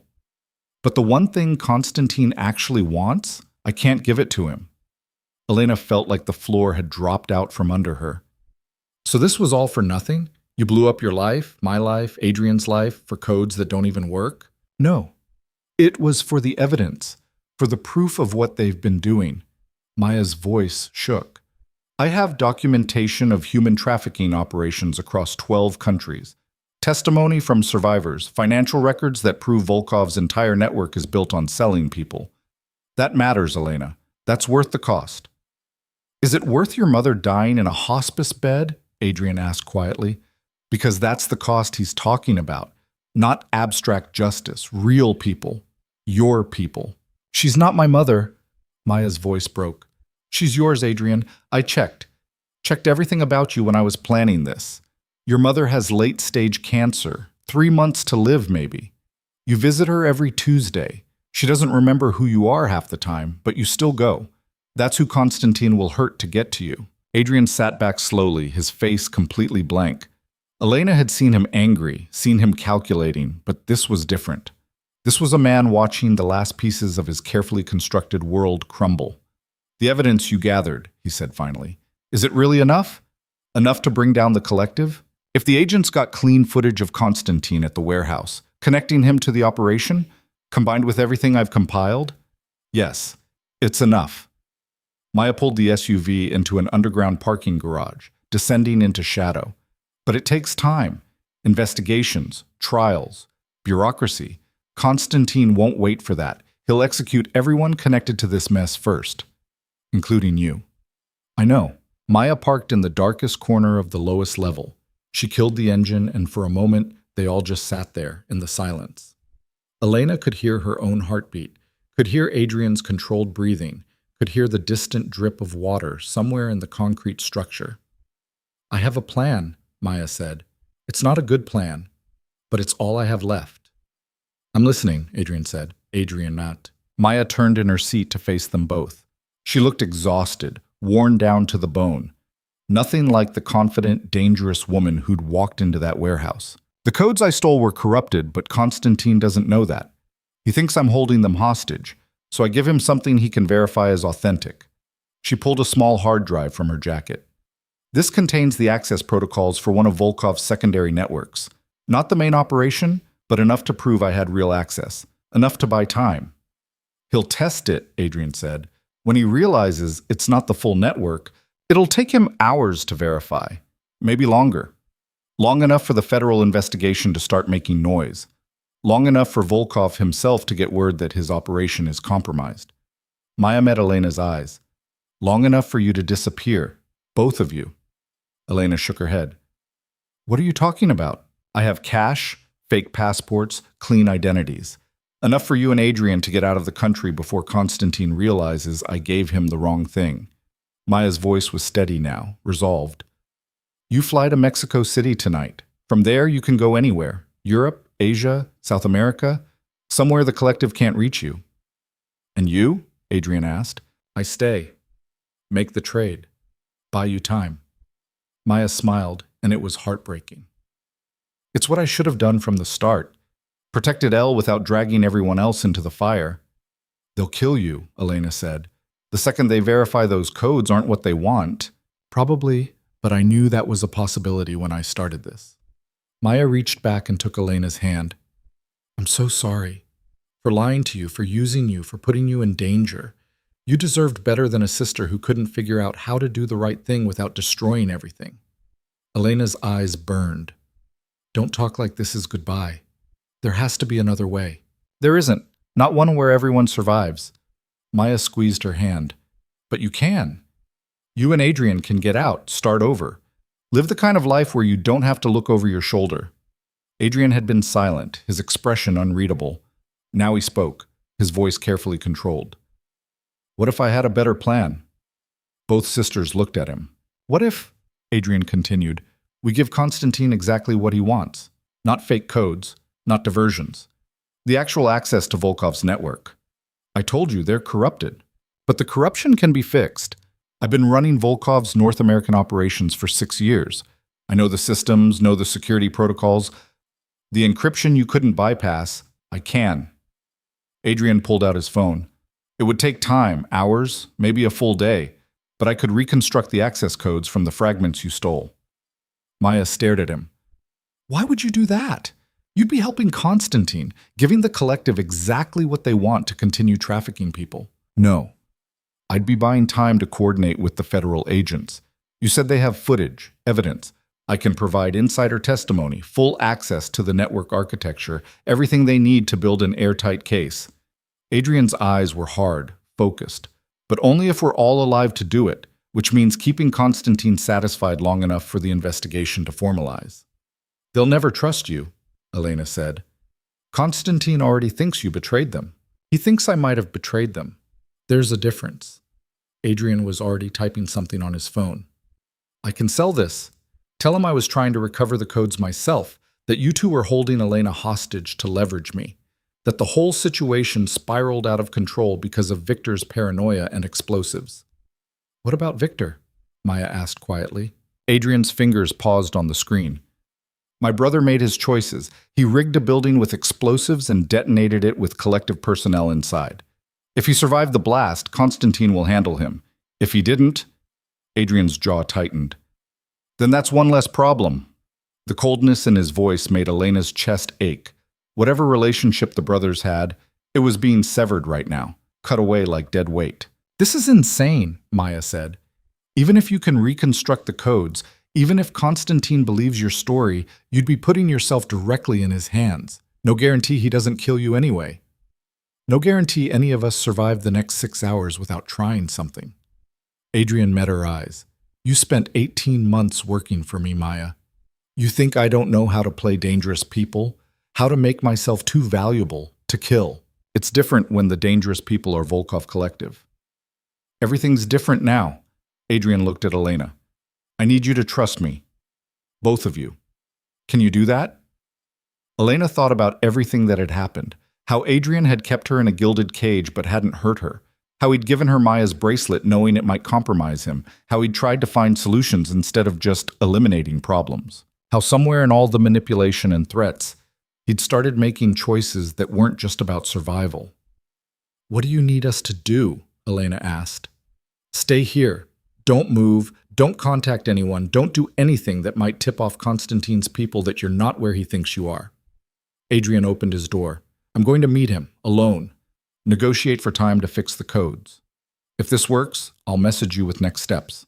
If it doesn't, he didn't finish the sentence. Adrian, Maya's voice stopped him. Why are you doing this, really? You could disappear with the money you've made over the years, start over somewhere new. Why risk everything for us? Adrian was quiet for a long moment. When he spoke, his voice was barely audible. Because you were right about the trafficking. I didn't ask the right questions, didn't want to see what I was facilitating. That blood is on my hands whether I knew or not. He looked at Maya. And because despite everything you've done, every lie you told, you were trying to burn it all down. That takes guts I'm not sure I have. Least I can do is help you finish what you started. He got out of the SUV before either of them could respond. Elena watched him walk toward the garage exit, shoulders straight, every inch the controlled businessman despite the tactical gear and the gun at his hip. He looked like a man walking toward his execution with his head up. He's going to die, Elena whispered. Maybe. Maya's hands were still gripping the steering wheel. Or maybe he's better at this than I gave him credit for. They sat in silence for what felt like hours, but was probably only 20 minutes. Elena's phone buzzed once, a message from an unknown number with an address and a time. Dock 7, just like Maya had said in her earlier text. A boat waiting. The escape route neither of them was going to take. I can't leave, Elena said. I can't just sit here while he walks into that. What are you going to do, storm in and rescue him? You're a graphic designer, Elle, not a soldier. I'm the reason you did all this. Me and people like those victims you're trying to save. I can't just hide while other people pay the cost. Elena grabbed the door handle. You said you have federal agents with footage. Where are they? Probably reviewing what they recorded, starting preliminary reports. Can you contact them? Tell them what's happening right now. That Adrian's meeting with Constantine. That if they move fast, they might catch the entire thing in action. Maya's expression shifted. That's actually not a terrible idea. If the agents move in during the negotiation, catch Konstantin Sunstein in the act of threatening a cooperating witness, it gives Adrian cover, makes him look like he was working with law enforcement all along. Elena pulled out her phone. Where's the meet happening? I don't know. Adrian didn't say. Then we find out. Elena was already texting Adrian's number. Where are you meeting Kay? Need to know in case something goes wrong. The response came back within seconds. Old Foundry on Blackwell Street. 90 minutes. Don't do anything stupid. Elena showed Maya the message. Can you get federal agents there in 90 minutes? If I tell them there's an active situation with a collective representative and a cooperating witness, they'll mobilize fast. Maya pulled out her own phone, typing rapidly.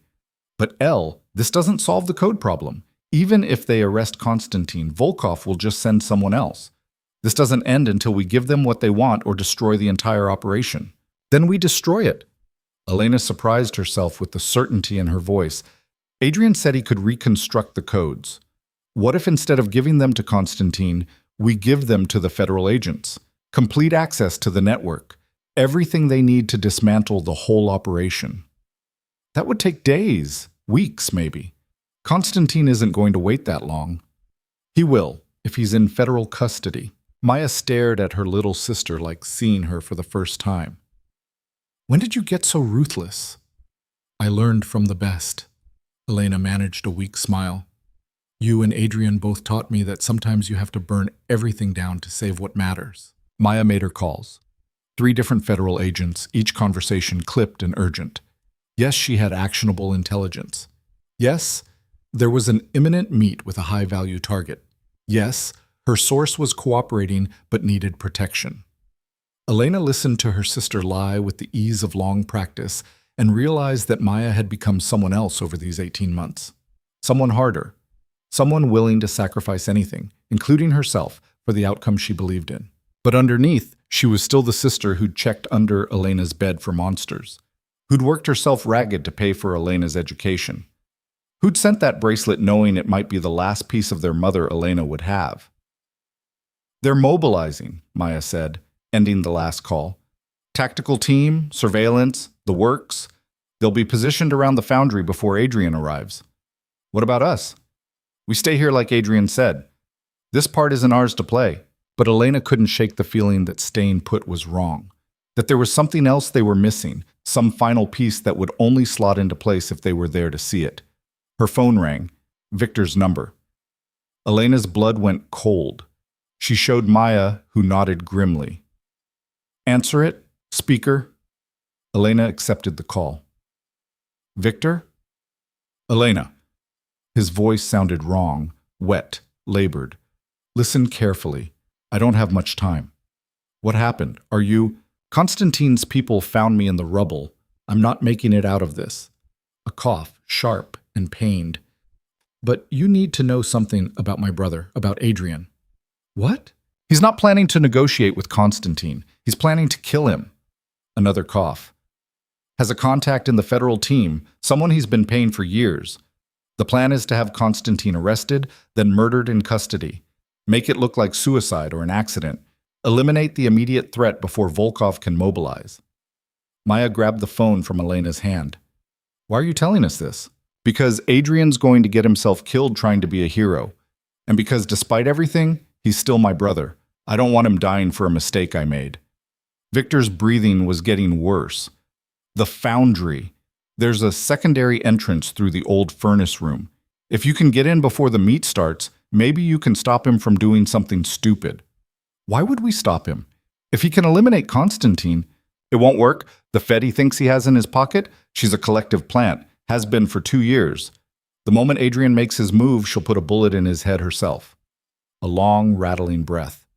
I found out 3 days ago, was trying to figure out how to tell him when all this went to hell.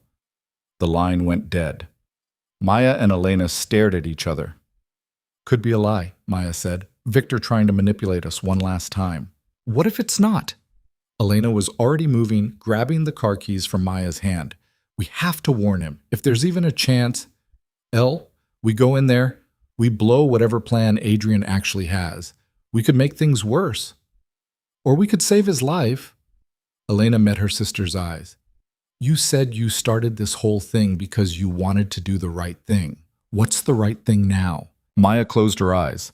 When she opened them, the calculation was back. The ruthless determination that had gotten them both into this nightmare. We go. But we go smart. No charging in, no heroics. We get eyes on the situation first. She took the keys back from Elena. And if we're doing this, we do it together. No splitting up, no sacrificial plays. Understood? Understood. They climbed into the SUV, and Maya drove like the building was on fire. The streets blurred past, normal people living normal lives, while Elena and her sister raced toward what might be the end of everything. The foundry rose against the late afternoon sky like a monument to a dead industry. Massive brick structures, broken windows, the skeleton of the old furnace tower dark against the clouds. Maya parked 3 blocks away, and they approached on foot using alleys and abandoned lots for cover. The secondary entrance Victor had mentioned was exactly where he'd said it would be, a rusted metal door half hidden by overgrown weeds. Maya picked the lock with practiced efficiency, and they slipped inside. The foundry interior was all shadows and industrial decay. Old machinery loomed like sleeping giants, and the air smelled of rust and stagnant water. They moved carefully, keeping to the walls, following the sound of voices deeper into the building. Adrian's voice carried from what must have been the main floor of the foundry. I can have the codes reconstructed in 12 hours. Full access, everything you need. But I need guarantees for my people, for my operations. We go back to business as usual once this is resolved. Constantine's voice answered, cold and precise. You make demands? After betrayal? After my brother's betrayal. Not mine. I've been trying to recover the stolen property this entire time. Maya played us both. Adrian sounded calm, reasonable, like he was negotiating a business contract instead of his life. Let me fix this. Let me prove my loyalty. Maya and Elena crept closer, finding a position behind old equipment where they could see without being seen. Adrian stood in the center of the space, hands visible, no weapons drawn. Constantine faced him with 4 armed men spread out behind him, and there, to the side, was a woman in a federal windbreaker. Short, dark hair, hard eyes, hand resting casually on her holstered weapon.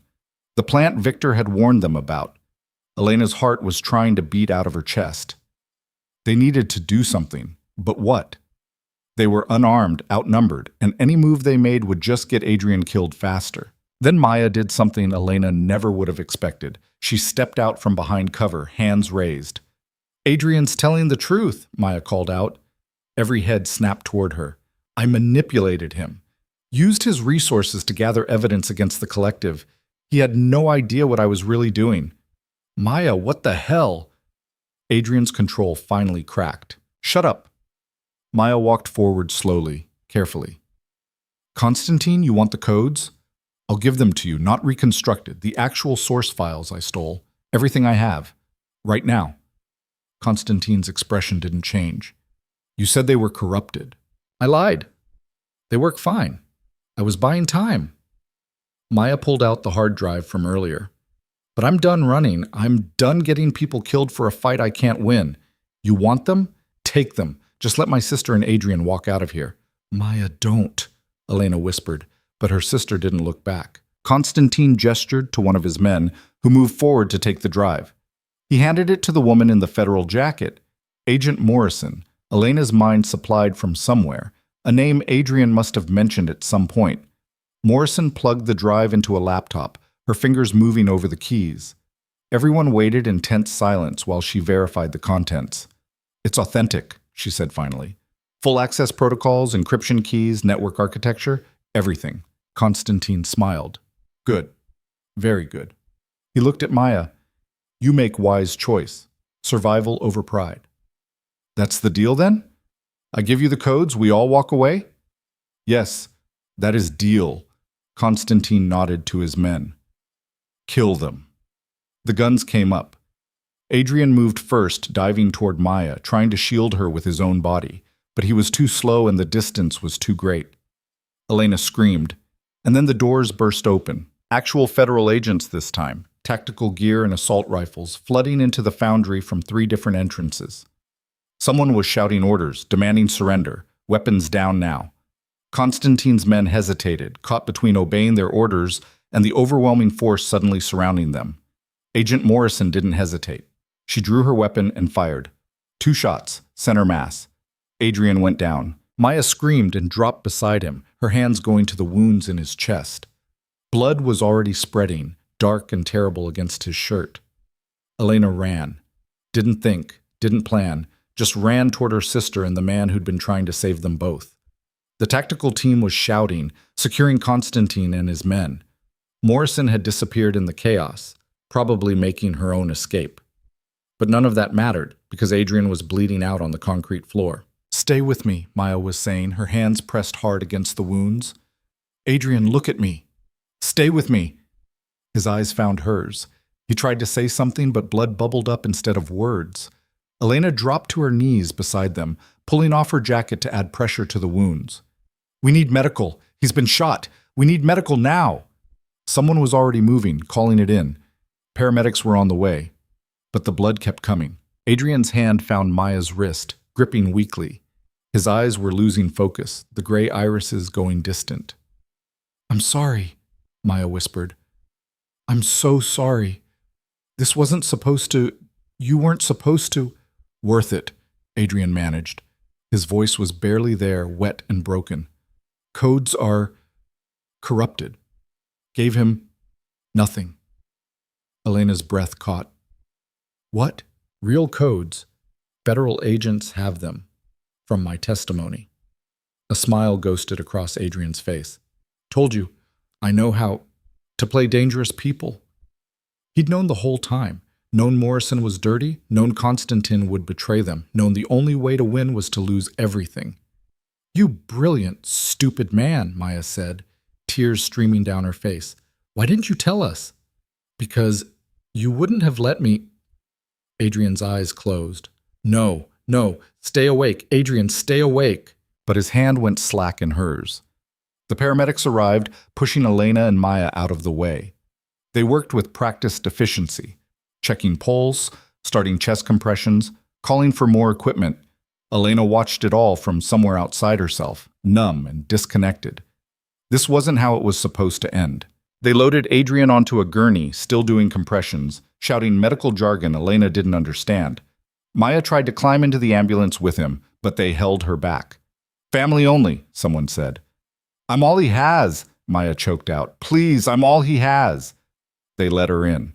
Elena stood in the foundry, surrounded by federal agents and handcuffed collective members and the wreckage of too many broken plans. Someone wrapped a blanket around her shoulders. Someone else was asking her questions she couldn't focus on answering. All she could think about was Adrian's eyes going distant. Maya's hands covered in his blood. The way he'd smiled at the end, like dying was just another move in a game he was finally winning. An agent drove Elena to the hospital, the same one Maya had gone to in the ambulance. The waiting room was sterile and bright, and Elena sat in a plastic chair while hours crawled by. Maya emerged from the emergency department at some point, still covered in blood, her eyes red and hollow. "He's in surgery," she said. "They don't know if he'll make it. The bullets hit major vessels. He's lost so much blood." Elena pulled her sister down into the chair beside her and held her while she cried. Held her the way Maya had held Elena through their parents' funeral, through every nightmare and heartbreak and moment when the world felt too big and cruel. They waited. Federal agents came and went, taking statements, asking questions. Maya explained everything: the trafficking evidence, the corrupted code she'd given Constantine, Adrian's actual plan to feed real intelligence to law enforcement while appearing to cooperate with the collective. "He was working with us for 3 weeks, one of the agents said, "building the case from the inside. We had no idea Morrison was compromised until your brother called it in." "Victor," Maya said quietly, "is he..." "Dead. We found his body in the warehouse rubble." Maya nodded like she'd expected it, like one more death was just background noise at this point. More hours. The sky outside the hospital windows went from afternoon to evening to full dark. Elena dozed in her chair, jerking awake every time someone in scrubs walked past. Finally, a doctor emerged. She looked tired, her scrubs marked with blood that might have been Adrian's. "He's stable," she said. "Critical, but stable. The surgery went as well as we could have hoped. We'll know more in the next 24 hours, but he's got a chance. Maya's knees buckled. Elena caught her, held her up. Can we see him? Elena asked. Not yet. He's in recovery, sedated, maybe in a few hours. The doctor's expression softened. You both should get some rest, get cleaned up.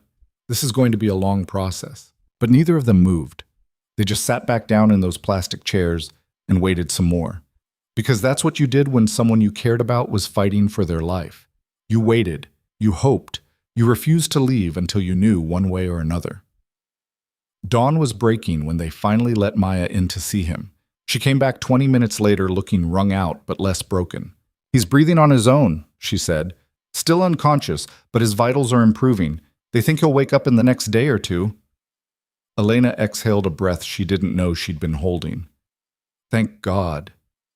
Yeah. Maya sank into the chair beside her. Thank God. They sat in silence for a while. Then Elena asked the question that had been building in her mind for hours. What happens now, after all this? The federal investigation moves forward. They have everything they need to dismantle Volkov's trafficking network. It'll take time, but they'll do it. Maya ran a hand through her filthy hair. Constantine's in custody, singing like a canary to save his own skin. The evidence I compiled, Adrian's testimony, the documentation from survivors, it's enough. And us? We testify. Help however we can. Then, Maya's voice caught. Then we try to figure out how to live with what we've done. You did the right thing, Elena said. It cost everything, but you did the right thing. Did I? Victor's dead. Adrian nearly died. You were traumatized and put in danger. All those people in the warehouse. Maya's eyes were hollow. I keep telling myself the ends justify the means, that saving future victims was worth the cost, but I don't know if I believe it anymore. Elena thought about everything she'd learned, about the victims whose lives might be saved by Maya's evidence, about the traffickers who'd be brought to justice, about the choice between comfortable ignorance and terrible knowledge. I think, Elena said slowly, that doing the right thing isn't supposed to feel good. It's supposed to feel necessary. And what you did was necessary, even if it hurt. When did my little sister get so wise? I had a good teacher, 2 of them actually. Elena leaned her head on Maya's shoulder. You and Adrian both taught me that sometimes the people who look like monsters are just people trying to survive impossible situations. And sometimes the people trying to do good have to make choices that break them. Maya was quiet for a long time. Then she said, If he wakes up, when he wakes up, what do I say to him? Sorry I destroyed your life doesn't really cover it. I think you start with thank you for not giving up, for finding a way to turn your mess into something that actually mattered. Elena squeezed her sister's hand, and then you figure out what comes after. Together. They stayed in the hospital for 3 more days. Adrian woke up on the 2nd day, groggy and in pain, but alive. The first thing he asked about was whether the codes had made it to the federal agents. When Maya confirmed they had, he smiled and went back to sleep. On the 3rd day, he was awake enough to talk.